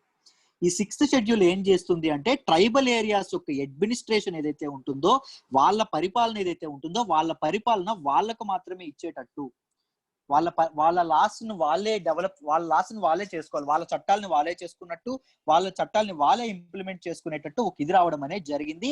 It is constituted under the article of 244. Article number 244 ద్వారా దీన్ని కన్స్టిట్యూట్ చేయడం అనేది జరిగింది. It gives limited autonomy to certain areas అండి. Of course limited autonomy. అర్థమైందా? లిమిటెడ్ అటానమీ అనేది ట్రైబల్ రీజియన్స్ కి దీని ద్వారా ఇవ్వడం అనేది జరిగింది. రైట్. ట్రైబల్స్ ఎవరైతే ఉంటారో, గిరిజన తెగలు ఎవరైతే ఉంటారో, వాళ్ళకి they have the freedom to exercise both legislative and executive powers. చట్టాలను చేసే పవర్, చట్టాలను చేసే శక్తి, దాంతో పాటు చట్టాలను ఇంప్లిమెంట్ చేసే పవర్ అనేది 6th షెడ్యూల్ అనేది వాళ్ళకి కనిపిస్తుంది. విత్ ద ఎస్టాబ్లిష్మెంట్ ఆఫ్, వేటి ద్వారా కల్పిస్తోందమ్మా అంటే, with the establishment of district and regional councils అండి.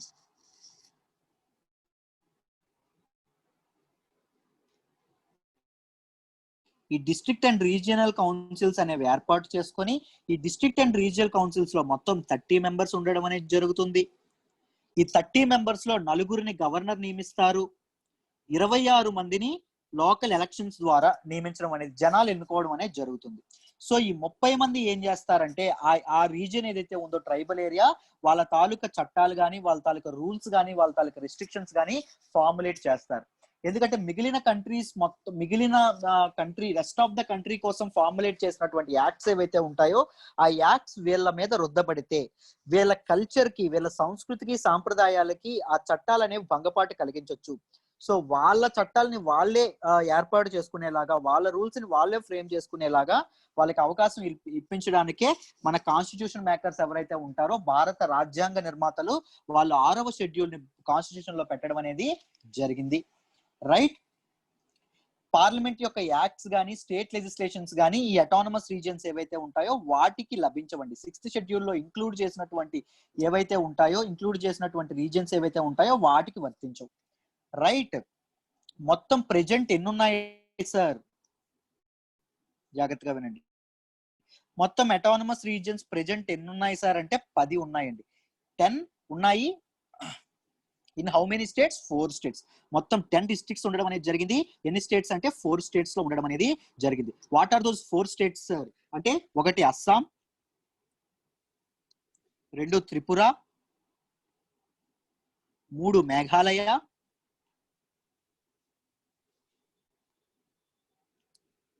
4 మిజోరాం. ఈ 4 స్టేట్స్ లో ఉన్నటువంటి 10 డిస్ట్రిక్ట్స్ లో 10 జిల్లాల్లో 10 రీజియన్స్ కి ఏముండదు, దేనిలో ఇంక్లూడ్ చేశారు? 6th షెడ్యూల్ లో ఇంక్లూడ్ చేయడం అనేది జరిగింది. 6th షెడ్యూల్ ఏమిస్తుందమ్మా? Special powers to execute their both legislative and executive powers execute చేసే విధంగా ఇవ్వడం అనేది, ఆ విప్ అనేది ఇవ్వడం అనేది జరుగుతుంది. సో అదే 6th షెడ్యూల్లో లడక్ ను కూడా ఇంక్లూడ్ చేయండి అని చెప్పి ఈ టీం అనేది ఇది చేయడం అనేది జరిగిందండి. ఈ టీం అనేది స్ట్రైవ్ చేయడం అనేది జరుగుతుంది. దాంతోపాటు ఎల్ఏసి స్టాండ్ ఆఫ్ ఏదైతే జరిగిందో అప్పుడు మన ఇండియన్ ఆర్మీ పీపుల్ ఎవరైతే ఉన్నారో ఇండియన్ ఆర్మీ పీపుల్ కి లడక్ పీపుల్ చాలా చాలా సపోర్ట్ ఇవ్వడం అనేది జరిగింది. రైట్, వాళ్ళ తిండికి అవసరాలు ఏవైతే ఉంటాయో, వాళ్ళ ఆహారానికి అవసరాలు ఏవైతే ఉంటాయో వాటన్నింటిని ఇది చేయడం అనేది జరిగింది. రైట్, చాలా హెల్ప్ చేయడం అనేది జరిగింది. ఎసెన్షియల్ ఐటమ్స్ అనేవి ఆర్మీకి డిఫికల్ట్ టైమ్స్ లో, డిఫికల్ట్ ఆల్టిట్యూడ్స్ లో ఉన్న వాళ్ళకి ఇవ్వడం అనేది జరిగింది. ఇవన్నీ చెప్పడం అనేది, వేడి నీళ్లు కానీ లేకపోతే సూప్స్ కానీ, అక్కడ ఉన్నటువంటి పీపుల్ ఎవరైతే ఉంటారో హాట్ సూప్స్ అలాంటివన్నీ ఇండియన్ ఆర్మీకి ఇవ్వడం అనేది జరిగింది. సో మాకు డిమాండ్ చేస్తున్నాం, మాకు 6th షెడ్యూల్లో ఇంక్లూడ్ చేయడానికి, మాకు అది చెయ్యండి అంటే కేంద్రం సానుకూలంగా స్పందించినట్టు చెప్తున్నారండి. రైట్, దాంతో పాటు ఏం చెప్పారు అంటే లడక్ లో 96% పాపులేషన్ అనేది ట్రైబల్ ఏరియాస్ కి చెందినటువంటిది. డిఫరెంట్ ట్రైబ్స్ ఉన్నారు. లడక్ పాపులేషన్ అనేది ట్రైబల్స్ ఉండడం అనేది జరిగింది. డిఫరెంట్ గిరిజన ప్రాంతాలకు చెందిన వాళ్ళే ఉన్నారు. సో మేము ఈ 6th షెడ్యూల్ కి అర్హులము. నార్త్ వెస్ట్ స్టేట్స్ లోకి ఎవరు ఎలా అయితే 6th షెడ్యూల్ లో ఇంక్లూడ్ చేశారో ఆ 6th షెడ్యూల్ కి మేము అర్హులము అని చెప్పడం అనేది జరిగింది. రైట్, 6th షెడ్యూల్ అనేది ఏం చేస్తుంది? It help in protecting the tribal population అండి. ట్రైబల్ పాపులేషన్ హెల్ప్ చేయడానికి ఇది అవ్వడం అనేది జరుగుతుంది. Right, this is all about this article. ఈ ఆర్టికల్ మీకు అర్థమైందని అనుకుంటున్నాను. Let's move to the next article అమ్మా. నెక్స్ట్ ఆర్టికల్ వచ్చేసి clashes erupt between Armenia and Azerbaijan. ఈ రెండింటి మధ్య, ఈ 2 కంట్రీస్ ఏవైతే ఉన్నాయో ఈ 2 కంట్రీస్ మధ్య క్లాషెస్ అనేవి వచ్చాయి. ఆల్మోస్ట్ యుద్ధానికి దారితీసేలా అయ్యింది అని చెప్పడం అనేది జరిగింది. ఎందుకోసం సార్, ఏం జరిగింది వాళ్ళ మధ్య అని చెప్పి జాగ్రత్తగా డీటెయిల్డ్ గా మాట్లాడుకుందాం ఈ ఆర్టికల్ గురించి. I will show the geographical location first. నేను భౌగోళికంగా అవి ఎక్కడ ఉన్నాయో మ్యాప్ మీద చూపిస్తాను, చూపించి ఎక్స్ప్లెయిన్ చేస్తాను. జాగ్రత్తగా వినండి, అర్థం అవుతుంది. ఫస్ట్ చూడండి, ఇక్కడ చూడండి, వరల్డ్ లోని ఏదైతే యూరప్ కి ఏషియాకి మధ్యలో ఎగ్జాక్ట్ సెంట్రల్ పార్ట్ ఏదైతే ఉంటుందో అక్కడ ఈ 2 కంట్రీస్ ఉండడం అనేది జరిగింది. రైట్, ద ఫస్ట్ కంట్రీ ఏంటమ్మా అంటే అర్మేనియా, డిస్ప్యూట్ లో ఉన్నటువంటి ఫస్ట్ కంట్రీ. సెకండ్ కంట్రీ ఏంటి అంటే అజర్బైజాన్. వీళ్ళిద్దరి మధ్య యుద్ధం అని చెప్తున్నారు సార్. మరి యుద్ధం ఎందుకు, ఈ డిస్ప్యూట్ ఎందుకు జరుగుతోంది అంటే ఒక రీజియన్ కోసం. దేశాలు కూడా మనుషుల్లానే, మనం ఎలా అయితే ఆస్తుల కోసం కొట్టుకుంటామో, మనం ఎలా అయితే భావోద్వేగాల కోసం కొట్టుకుంటామో, మనం ఎలాగైతే ఆధిపత్యం కోసం, ఈగోస్ కోసం కట్టుకుంటామో, దేశాలు కూడా ఒక ఆస్తి కోసం కానీ, ఒక ఈగో కోసం కానీ, పొలిటికల్ లీడర్స్ యొక్క ఏవైతే వాళ్ళ తాలూకా మెంటల్ థింకింగ్ ఉంటుందో వాటి కోసం కానీ 2 కంట్రీస్ మధ్య యుద్ధం అనేది ఎప్పుడు మొదలవుతుంది. 2 కంట్రీస్ యొక్క మధ్య డిస్ప్యూట్ అనేది మొదలవుతుంది. మన ఇండియా పాకిస్తాన్ ఇష్యూ తీసుకోండి.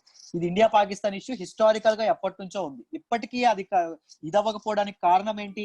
మనం చూసుకుంటే మన పొలిటీషియన్స్ కానీ, మన మీడియా యొక్క ఇంట్రెస్ట్ కానీ దాని మీద ఉండడం వల్ల దాన్ని క్యాష్ చేసుకోగలుగుతున్నారు వాళ్ళు. సో పీపుల్ యొక్క భావోద్వేగాలు ఎప్పుడైతే రెచ్చగొడుతున్నారో దాని వల్ల వాళ్ళు లబ్ధి పొందుతున్నారు. సో అలాగే మనం ఈ విషయంలో కూడా మనం మాట్లాడుకుందాం. అర్మేనియా అండ్ అజర్బైజాన్ మధ్య డిస్ప్యూటెడ్ ఏరియా ఏంటి అంటే దిస్ ఈజ్ నగార్నో కరాబక్ ఏరియా. ఈ రెడ్ కలర్ ఏరియా ఏదైతే ఉందో అది, ఆ ఏరియా మాదంటే మాది అని చెప్పి 2 కంట్రీస్ గొడవ పడుతూ ఉన్నాయండి. రైట్, ఫస్ట్ టెరిటోరియల్ డిస్ప్యూట్ గురించి మాట్లాడదాం. దీనిలో ఏదైతే ఈ డిస్ప్యూటెడ్ రెడ్ కలర్ ఏరియా ఏదైతే ఉందో నగోర్నో కరాబక్, ఈ ఏరియాలో ఉన్నటువంటి 95% పీపుల్, 95% పాపులేషన్ దేనికి సంబంధించిన వాళ్ళు అంటే అర్మేనియాకి సంబంధించిన వాళ్ళు. పాపులేషన్ ఎక్కువగా ఉంటుంది కాబట్టి స్థానిక బలం ఎక్కువగా ఉంటుంది కాబట్టి కంట్రోల్ ఎవరికి ఉంది? అర్మేనియా పీపుల్ కే ఉండడం అనేది జరిగింది. బట్ ఇంటర్నేషనల్ రికగ్నిషన్ అనేది ఈ ఏరియా ఎవరికి చెందుతుంది అని ఇంటర్నేషనల్ రికార్డ్స్ చెప్తున్నాయి అంటే అజర్బైజాన్ కి చెందుతుంది అని చెప్పడం అనేది జరుగుతుంది. కానీ కంట్రోల్ ఎవరికి ఉంది? అర్మేనియాకు ఉంది. సో రెండు కంట్రీస్ మధ్య ఆ డిస్ప్యూట్, రెండు కంట్రీస్ పీపుల్ మధ్య ఆ డిస్ప్యూట్ అనేది పెరగడం అనేది జరిగింది. First thing. నెక్స్ట్ రిలీజియస్ గొడవలు కూడా, మతం అనేది కూడా పెద్ద చిచ్చు పెట్టడం అనేది జరుగుతుంది. మొదట ఏంటి అంటే అర్మేనియా ఏదైతే ఉంటుందో, అర్మేనియాలో మేజర్ మతం ఏదైతే ఉందో అది క్రిస్టియానిటీ అండి. ఎక్కువ మంది జనాలు ఫాలో అయ్యేది క్రైస్తవులు ఎక్కువ మంది. అజర్బైజాన్ లో ఎక్కువ మంది ఎవరు అంటే ముస్లింలు, ఇస్లాంకు చెందినటువంటి వాళ్ళు. సో రెండు కంట్రీస్ మధ్య మతానికి సంబంధించినటువంటి గొడవ ఏదైతే ఉందో అది కూడా రెండు కంట్రీస్ మధ్య గొడవకి కారణమైంది. ఇప్పుడు మన ఇండియా పాకిస్తాన్ కి ఎలా అయితే మనం హిందువులము, వాళ్ళు ఎలా అయితే ఇస్లాంకి సంబంధించిన వాళ్ళు, ఒక హిందూకి ఒక ముస్లిం కి సంబంధించిన గొడవ, ఒక చారిత్రాత్మకమైన దేశాల మధ్య గొడవ ఎలా అయిందో ఈ కంట్రీస్ మధ్య గొడవ కూడా అలాగే జరిగింది. సరే సార్, దీని బ్యాక్గ్రౌండ్ చెప్పండి సార్. అసలు బ్యాక్గ్రౌండ్ ఫస్ట్ నుంచి నాకు మొదటి నుంచి చెప్పండి, నాకు అర్థం అవుద్ది అంటే నేను బ్యాక్గ్రౌండ్ చెప్తాను, జాగ్రత్తగా వినండి అమ్మా. ఫస్ట్ ఏం జరిగింది అంటే 1920లో, వే బ్యాక్ 1920కి వెళ్ళిపోదాం. 1920లో ఏం జరిగింది అంటే ఇది ఏదైతే నగోర్నో కరాబక్ ఏరియా ఏదైతే ఉందో అది అటానమస్ గా ఉండేదండి. దానిని అప్పటి సోవియట్ యూనియన్, అప్పుడే ఫామ్ అయినటువంటి సోవియట్ యూనియన్ ఏదైతే ఉందో అది ఏం చేసింది అంటే అప్పటి సోవియట్ యూనియన్ ఏదైతే ఉందో దీని తాలూకా లీగల్ హక్కులు ఎవరికి ఇచ్చింది అంటే ఈ టెరిటరీ యొక్క లీగల్ హక్కులు అజర్బైజాన్ కి ఇవ్వడం అనేది జరిగింది. ఎవరిచ్చారు సార్? సోవియట్ యూనియన్ ఇవ్వడం అనేది జరిగింది. అటానమస్ గా పరిపాలిస్తున్నప్పటికీ లీగల్ గా టెరిటరీ ప్రకారంగా ఎవరికి చెందుతుంది? అజర్బైజాన్ కి చెందుతుంది అని చెప్పడం అనేది సోవియట్ యూనియన్ చెప్పడం అనేది జరిగింది. తర్వాత చూడండి 1988 1988లో ఏం జరిగిందో చూద్దాం. ఈ అటానమస్ గా ఉన్నటువంటి ఈ నగోర్నో కరాబక్ తాలూకా ఏరియా ఏదైతే ఉంటుందో దాని తాలూకా లెజిస్లేచర్ ఏదైతే ఉంటుందో, దానిని పరిపాలిస్తున్నటువంటి లెజిస్లేచర్ ఏదైతే ఉంటుందో అది ఒక రిజల్యూషన్ ఫామ్ చేసింది. ఏమని ఫామ్ చేసిందంటే మేము ఎవరితో కలుస్తున్నామంటే అర్మేనియాతో కలుస్తాము అని చెప్పడం అనేది జరిగింది. ఎందుకో మీకు తెలుసు, 95% ఆఫ్ ద పాపులేషన్ దేనికి చెందిందన్నామో అర్మేనియాకి చెందింది అని చెప్పి మనం మాట్లాడుకున్నాం. నెక్స్ట్ వినండి అమ్మ. తర్వాత ఏం జరిగింది అంటే 1991లో 1991లో ఒక రిఫరెండం అనేది వచ్చింది. రిఫరెండం అంటే నేను చెప్తాను, నెక్స్ట్ జాగ్రత్తగా వినండి, అర్థమైపోతుంది. ఒక రిఫరెండం అనేది పెట్టడం అనేది జరిగింది. రిఫరెండం అంటే ఏంటి అంటే ఇప్పుడు సపోజ్ మన ఇండియాలో ఒక చట్టం చేస్తున్నారు అనుకోండి. సపోజ్ మన ఇండియాలో విడాకులు అనే సిస్టమ్ ని పూర్తిగా తీసేస్తాము అని చెప్పి గవర్నమెంట్ చట్టం చేస్తుంది అనుకోండి. ఆ చట్టాన్ని ఎవరు చేస్తారు? పార్లమెంట్ చేస్తుంది. మనం ఎవరైతే ప్రజలను ఎన్నుకుంటామో, అసెంబ్లీ ఎలక్షన్స్ లో ఎన్నికల్లో ఎవరినైతే ఎన్నుకుంటామో వాళ్ళందరూ చర్చ పెట్టుకుంటారు, ప్రజలకు ఏది మంచిదైతే వాళ్ళు చేసుకుంటారు. బట్ రిఫరెండం సిస్టమ్ లో ఏం జరుగుతుంది అంటే ఆ చట్టం చెయ్యాలా వద్దా అనే ఆ నిర్ణయాన్ని ప్రజలకే వదిలేస్తారు. సో ఆ నిర్ణయం, ఆ చట్టం ఎలా జరగాలి అని చెప్పి ఓటింగ్ అనేది ప్రజలకు పెడతారు. ఇప్పుడు మనం నాయకులను ఎన్నుకోవడానికి ఎలాగైతే ఎలక్షన్స్ పెడతామో ఆ నిర్ణయం కరెక్ట్ అయిందా కదా, ఆ నిర్ణయం పాస్ అవ్వాలా లేదా, ఆ లా పాస్ అవ్వాలా లేదా అని చెప్పి ఒక ఎలక్షన్ అనేది పెట్టడం అనేది జరుగుతుంది. That is what referendum is. ఓకేనా? అలా జనాలకి రిఫరెండం అనేది పెట్టారు. చాలా మంది జనాలు ఓట్లు వేయడం అనేది జరిగింది. చాలా మంది జనాలు ఓట్లు ఏమేశారు అంటే మేము అర్మేనియాలోని జాయిన్ అవ్వము. ఎక్కడ పెట్టారంటే ఈ నగోర్నో కరాబక్ ఏరియాలో పెట్టడం అనేది జరిగింది. వాళ్ళు ఏం చెప్పారు? మేము అర్మేనియాలోని జాయిన్ అవ్వము, అలానే అజర్బైజాన్ లోని కూడా మేము జాయిన్ అవ్వము అని చెప్పడం అనేది జరిగింది. రైట్. దీనిని అజర్బైజాన్ అంగీకరించలేదు. ఎందుకంటే ముందు నుంచి మా దీనిలో మా లెజిస్లేచర్ అండర్ లో ఉంది కదా, ఇప్పుడు వాళ్ళు ఎలా నిర్ణయం తీసుకుంటారని చెప్పి అజర్బైజాన్ కి ఇదనేది నచ్చలేదు. సో అప్పుడు ఏం జరిగిందంటే వార్ అనేది జరగడం అనేది జరిగింది. ఈ రెండు కంట్రీస్ మధ్య ఫస్ట్ వార్ జరగడం అనేది జరిగింది, అర్మేనియాకును అజర్బైజాన్ కి. తర్వాత రష్యా అనేది మీడియేట్ చేసి ఆ వార్ ఆపేయడం అనేది జరిగింది. తర్వాత 2016లో ఒక 4-day వార్ కూడా జరగడం అనేది జరిగింది. ఒక 4 రోజుల యుద్ధం కూడా జరగడం అనేది జరిగిందమ్మ. రైట్. ఈ రెండు కంట్రీస్ మధ్య ఇప్పుడు కూడా ఈ రెండు కంట్రీస్ మధ్య ఈ అండ్రెస్ట్ రావడం వల్ల ఇంపాక్ట్స్ ఏం చెప్తున్నారంటే విపరీతమైన సోషల్ అండ్రెస్ట్ అనేది ఏర్పడుతుంది అని చెప్పడం అనేది జరుగుతుంది. రైట్. సోషల్ అండ్రెస్ట్ అనేది ఏర్పడుతుంది అని చెప్పడం అనేది జరిగింది. రైట్. సామాజిక అశాంతి అనేది ఏర్పడుతుందని చెప్పడం అనేది జరిగింది. దాంతో పాటు యుద్ధం అనేది జరిగితే సివిల్ క్యాజువాలిటీస్ చాలా మంది చాలా ఎక్కువగా ఉంటాయి, అంటే చాలా ఎక్కువ మంది చనిపోతారు ప్రజలు అని చెప్పడం అనేది జరిగింది. ముందు ఎప్పుడైతే వార్ జరిగిందో రెఫరెండం తర్వాత అప్పుడు కూడా చాలా మంది చనిపోవడం అనేది జరిగింది. రైట్. ఎకనామిక్ ఇంపాక్ట్స్ కూడా పడతాయి. ఎకనామిక్ ఇంపాక్ట్స్ చూసుకుంటే అజర్బైజాన్ ఏదైతే ఉందో ఇది ఆయిల్ అండ్ గ్యాస్ రిజర్వ్స్ కి చాలా పెట్టింది పేరండి. ఓకేనా, చాలా నిక్షేపాలు ఉన్నటువంటి, చాలా ఎక్కువ నిక్షేపాలు ఉన్నటువంటి ఇదనమాట. రైట్. ఇది కూడా ఎక్స్పోర్ట్ కి ఇబ్బంది పడుతుంది. ఎక్స్పోర్ట్ చేయడానికి ఇలాంటి ఇబ్బందులు ఉన్న కంట్రీస్ తో ఎక్కువ కంట్రీస్ ఎకనామిక్ డీల్స్ పెట్టుకోవడానికి అంగీకరించు. దాంతోపాటు రష్యా, ఇజ్రాయెల్ లాంటి కంట్రీస్ ఏం చేస్తున్నాయంటే ఈ రెండు కంట్రీస్ కి మన ఆర్మ్స్ ఇవ్వడం అనేది, ఆయుధాలు పంపిణీ చేయడం అనేది జరుగుతుంది. దాని వల్ల కూడా యుద్ధాలు అనేవి జరుగుతున్నాయని చెప్పి ఒక క్రిటిసిజం కూడా ఉంది. రైట్. ఇండియా అనేది ఎవరికి అంటే, ఇండియా అనేది రెండు కంట్రీస్ మధ్య ఆల్మోస్ట్ న్యూట్రల్ గా ఉంది, బట్ ఎక్కువ సపోర్ట్ అర్మేనియాకే ఉండడం అనేది జరిగింది. పాకిస్తాన్ సపోర్ట్ అజర్బైజాన్ కు ఉందో అని జరిగింది. అజర్బైజాన్ కూడా కాశ్మీర్ ఇష్యూ ఏదైతే ఉందో దానిలో పాకిస్తాన్కే తన సపోర్ట్ ఇవ్వడం అనేది జరిగింది. రైట్. అజర్బైజాన్ అనేది స్లైట్లీ ఇంపార్షియల్ టువర్డ్స్ ఇండియా అండి. ఇండియా కాస్త దూరంగా ఉంది. దాంతో పాటు చైనా అనేది కూడా అర్మేనియాలోని, అజర్బైజాన్ లోని ఎక్కువ ఇన్వెస్ట్మెంట్స్ చేయడం కూడా జరుగుతుంది. సో ఇండియా అనేది ఎప్పుడు తన తాలూకా ఏదైతే ఇది ఉంటుందో, తన తాలూకా గోడ మీద పిల్లి చర్య ఏదైతే ఉంటుందో అదే ఇండియా ఫాలో అవ్వాలి. రైట్. ఒకదాని మీదే ఒదిగిపోకూడదు. రైట్. ఒకదాన్నే సపోర్ట్ చేయడం, ఇంకో దానికి ఎగెనిస్ట్ గా ఉండడం అనేది ఉండకూడదు. రెండింటిని బ్యాలెన్స్ చేస్తూ రెండు కంట్రీస్ మధ్య రిలేషన్స్ అనేవి ఇది చేసుకోవాలి. ఎందుకంటే ఈ రెండు కంట్రీస్ ని ఇది చేసుకుంటేనే మనకి సెంట్రల్ ఏషియా ప్రాంతానికి కానీ యూరప్ ప్రాంతానికి కానీ మనకి ఈజీ ట్రేడ్ యాక్సెస్ అనేది ఉంటుంది. దాంతోపాటు ఉన్నటువంటి great oil and natural gas reserves ఏవైతే ఉంటాయో అవి మన కంట్రీకి చాలా ఉపయోగపడతాయి అని చెప్పడం అనేది ఆ విధంగా మనం అర్థం చేసుకోవచ్చు. This is all about this article అండి. రైట్. ఈ ఆర్టికల్ మనం జిఎస్ పేపర్ 2 ఇంటర్నేషనల్ ఇష్యూస్ గురించి మనం మాట్లాడుకుంటాం. రైట్. పర్ఫెక్ట్. నెక్స్ట్ ఆర్టికల్ చూడండి. Swiss waters refuse to rain in immigration from European union నుంచి ఇమిగ్రేషన్ ఇది చేయడానికి రిఫ్యూజ్ చేయడం అనేది జరగడం అనేది జరిగింది. అసలు ఏం చేశారో చూద్దాం. అసలు ఏంటి ఆర్టికల్ అనేది జాగ్రత్తగా వినండి, అర్థమైపోతుంది. మ్యాప్ చూడండి. ఇది స్విట్జర్లాండ్. ఈ గ్రీన్ కలర్ లో ఉన్న మొత్తం దేశాలన్నీ యూరోపియన్ యూనియన్ కిందకు వస్తాయి.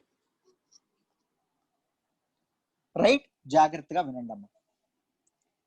ఫస్ట్ డెమోక్రసీ బేసిక్స్ ఫస్ట్ మాట్లాడదాం. Let's go to the basics. Democracy అంటే తెలుసు, మీకు అందరికీ తెలుసు, ప్రజాస్వామ్యం. ప్రజల చేతుల్లో పరిపాలన ఉంటే ప్రజల చేత ప్రజల కొరకు పరిపాలన అనేది ఇదైతే దానిని డెమోక్రసీ అంటాం. Democracy is usually divide into 2 types అమ్మ. ఒకటి ఏంటంటే డైరెక్ట్ డెమోక్రసీ, రెండవది ఏంటంటే indirect democracy. Right. Direct democracy, indirect డెమోక్రసీని ఇంకొకటి ఏమంటామంటే రిప్రజెంటేటివ్ డెమోక్రసీ అని కూడా అంటాం. ఎగ్జాంపుల్ ఏంటంటే ఇండియా. ప్రజలు వాళ్ళ తరపున ఒక రిప్రజెంటేటివ్ ఎన్నుకుంటారు, పార్లమెంట్ కి కానీ చట్టసభలకు ఒక రిప్రజెంటేటివ్ ఎన్నుకుంటారు. వాళ్ళు ఏం చేస్తారు? చట్టాలను చేస్తారు. రైట్. ఇండియాలోని, యుఎస్ఏలోని, కెనడా లాంటి డెమోక్రసీస్ అన్ని ఇండైరెక్ట్ డెమోక్రసీస్. ఇవన్నీ మీకు తెలుసు. డైరెక్ట్ డెమోక్రసీస్ లో ఏమవుతుంది అంటే ఆ చట్టాలను చేసే అధికారం కూడా ప్రజలకే ఇచ్చేస్తారు. ఇప్పుడే చెప్పాను కదా రెఫరెండం సిస్టమ్. డైరెక్ట్ డెమోక్రసీలో ఈ రెఫరెండం సిస్టమ్ అనేది ఉంటుంది. ఏదైనా చట్టం అనేది ఎవరి చేతుల్లో పెడతారమ్మా నిర్ణయం తీసుకునే అధికారాన్ని ప్రజల చేతుల్లో పెట్టడం అనేది జరుగుతుంది. డైరెక్ట్ డెమోక్రసీకి బిగ్గెస్ట్ ఎగ్జాంపుల్ ఈ స్విట్జర్లాండ్. అర్థమైందా? సో ఒక నిర్ణయం తీసుకోవాలనుకున్నారు. ఏంటి అంటే యూరోపియన్ యూనియన్ తో ఫ్రీ మూవ్మెంట్ అనేది ముందు ఉండేదండి. అంటే ఒక పాస్పోర్ట్ కానీ లేకపోతే ఒక ఇది కానీ లేకుండా, ఇప్పుడు మన స్టేట్స్ మధ్య ఎలా మనం మూవ్ అవుతున్నామో అలాగే మూవ్ అయ్యే ఇప్పటి వరకు ఒక ప్రొవిజన్ అనేది ఉండేది, ఎటువంటి ఇమిగ్రేషన్ రిస్ట్రిక్షన్స్ లేకుండా. సో ఇప్పుడు స్విట్జర్లాండ్ ఏం చేశారు అంటే, స్విట్జర్లాండ్ నుంచి ఒక పార్టీ ఒక రిఫరెండం పెట్టింది. ఆ రిఫరెండం ఏంటి అంటే దేని మీద పెట్టారు అంటే మిగిలిన కంట్రీస్ కి ఈజీ యాక్సెస్ ఇద్దామా, లేకపోతే బార్డర్స్ దగ్గర వాళ్ళని ఆపి ఎవరైతే అర్హులో, ఎవరైతే ఇమిగ్రెంట్స్ ఉంటారో వాళ్ళనే పంపిద్దామా, ఆ movement restrictions in free movement పెడదామా వద్దా అని చెప్పి ఒక రిఫరెండం పెట్టడం అనేది జరిగింది. సో ప్రజలందరూ ఏం చెప్పారు అంటే ఆ ప్రపోజల్ కి రిజెక్ట్ చేయడం అనేది జరిగింది. ఫ్రీ మూవ్మెంట్ ఉండాలి, యూరోపియన్ యూనియన్ కి స్విట్జర్లాండ్ పీపుల్ మధ్య ఫ్రీ మూవ్మెంట్ ఉండాలి, అదే బాగుంటుంది అని చెప్పడం అనేది జరిగింది. ఈ రిఫరెండం లో మొత్తం 5 మిలియన్ ప్లస్ పీపుల్ అనే వాళ్ళు ఓటు వేయడం జరగడం అనేది జరిగిందమ్మా. రైట్, ఓటు వేశారు. దానిలో ఏం చెప్పారు అంటే ఫ్రీ మూవ్మెంట్ ఏదైతే ఉంటుందో, free movement between European Union and స్విట్జర్లాండ్ల మధ్య ఫ్రీ మూవ్మెంట్ ని వాళ్ళు ఎంకరేజ్ చేయడం, సపోర్ట్ చేయడం అనేది జరిగింది. Right, this is all about this article అండి. ఇది ఏం చెప్తుంది అంటే యుఎస్ స్విట్జర్లాండ్ అనేది ముందే యూరోపియన్ యూనియన్స్ యొక్క సింగిల్ మార్కెట్ మెంబర్ అండి. Right, single market member, European union యొక్క సింగిల్ మార్కెట్ మెంబర్ ఎవరు అంటే స్విట్జర్లాండ్. అంటే ఈజీ మార్కెట్ యాక్సెస్, ప్రజలు ఒక ప్రాంతం నుంచి ఇంకొక ప్రాంతానికి ఈజీగా మూవ్ అవ్వడం అనేది జరుగుతుంది.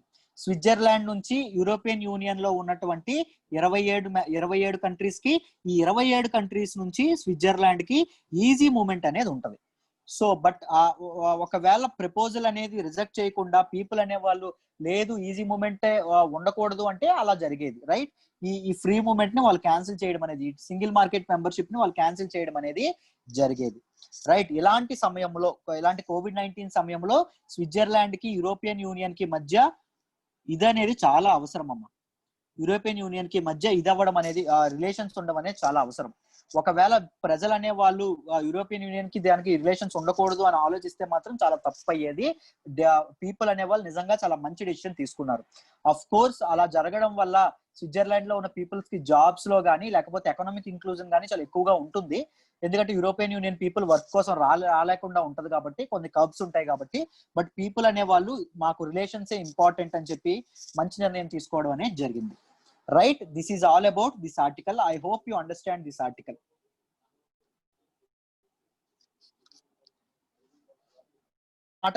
నెక్స్ట్ ఆర్టికల్ వచ్చేసి కెట్టుకల్చా. కెట్టుకల్చా అండ్ వయాచిరా is a local affair. Local affair అంటే ఏంటంటే పెద్ద హడావిడి లేకుండా మామూలుగా జరిగిపోయింది అని. దీన్ని మనం GS paper 1 art and culture లో చదువుకుంటాం.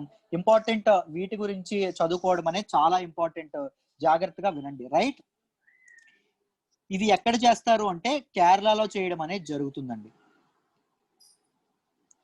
ఈ కెట్టుకల్చా ఫెస్టివల్ ఏదైతే ఉంటుందో దీనిని కేరళలో చేయడం అనేది జరుగుతుంది. This is a spectacular event అండి. ఇది ఎక్కడ చేస్తారు అంటే వచ్చియారా, ఏదైతే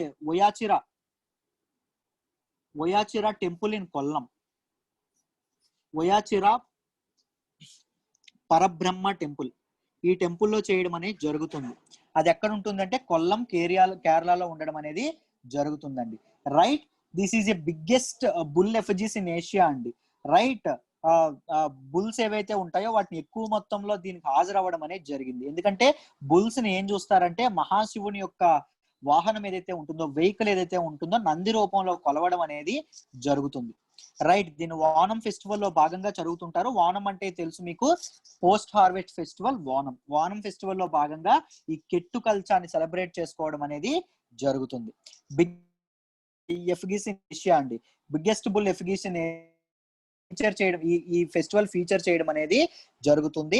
ఐ హోప్ మీకు ఆర్టికల్ డీటెయిల్డ్ గా అర్థమైందనే అనుకుంటున్నాను. దీని గురించి మీకు అర్థమైందనే అనుకుంటున్నాను.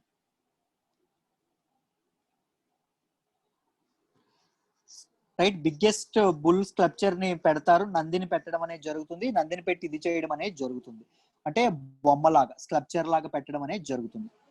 రైట్, హ్యూజ్ గా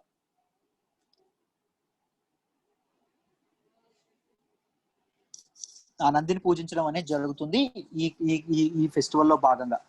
రైట్, దాంతో పాటు ఈ కల్చర్ ఇచ్చేసి చాలా బుల్స్ ని, స్టేట్ వైడ్ గా ఉన్నటువంటి చాలా బుల్స్ ని తీసుకురావడం కూడా జరుగుతుందండి ప్రదర్శన కోసం. ఓకేనా, పూజించడం కూడా జరుగుతుంది. ఐ హోప్ ఈ ఆర్టికల్ మీకు డీటెయిల్డ్ గా అర్థమైందనే అనుకుంటున్నాను. Let's move to the next article. Next article వచ్చేసి farmers can now break free of APMC shackles says prime minister చెప్పారు. రీసెంట్ ఫార్మ్ బిల్స్ అనేవి ఏపీఎంసీ షెకిల్స్, ఏపీఎంసీల నుంచి, ఏపీఎంసీ యొక్క కబంధ సంఖ్యల నుంచి, కబంధ హస్తాల నుంచి ఫార్మర్స్ ని, రైతుల్ని రక్షిస్తాయి.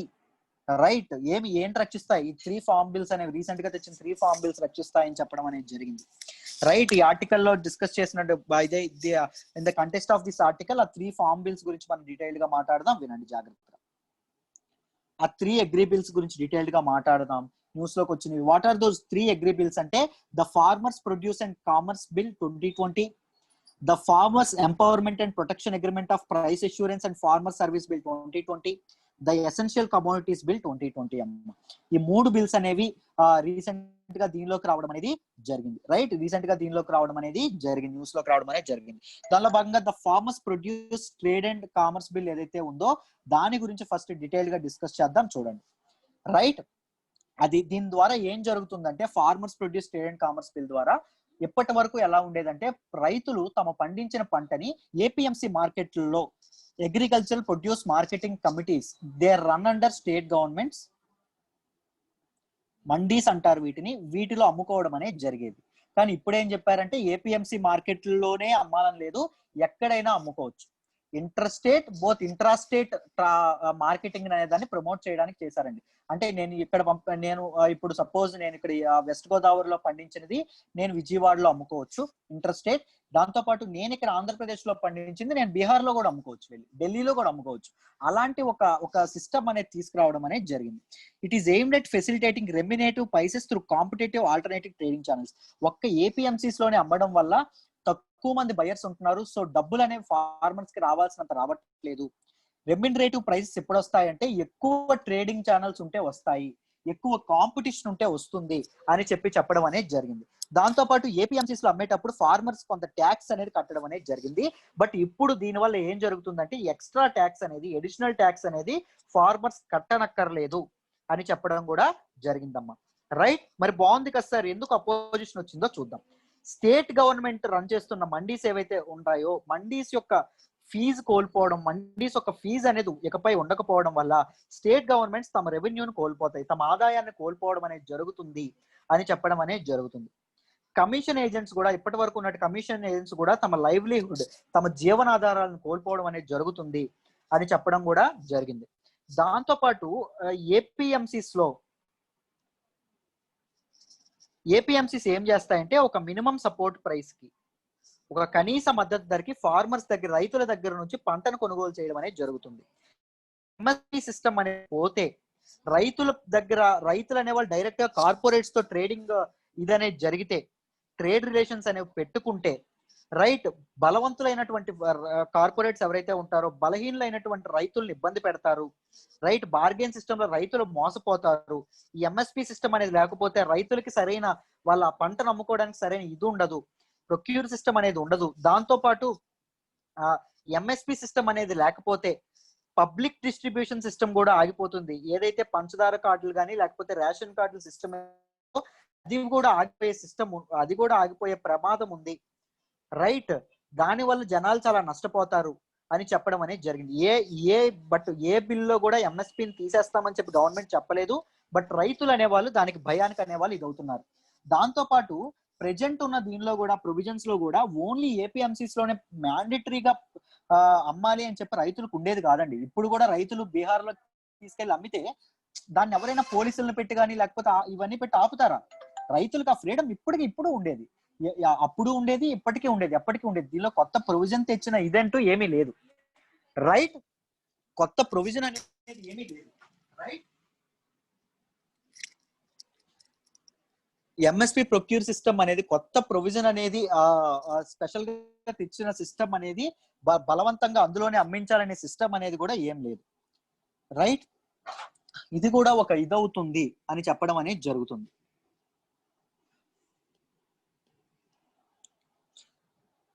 రైట్, దాంతో పాటు ప్రాక్టికాలిటీ లేదండి. ఇప్పుడు ఇక్కడ రైతులు ఇక్కడ ఆంధ్రప్రదేశ్ లో నేను పండించాను అనుకోండి, నేను నిజంగా తీసుకెళ్లి ఆ బీహార్ కో ఉత్తరప్రదేశ్ కో రైతు తీసుకెళ్లి అమ్మగలడా?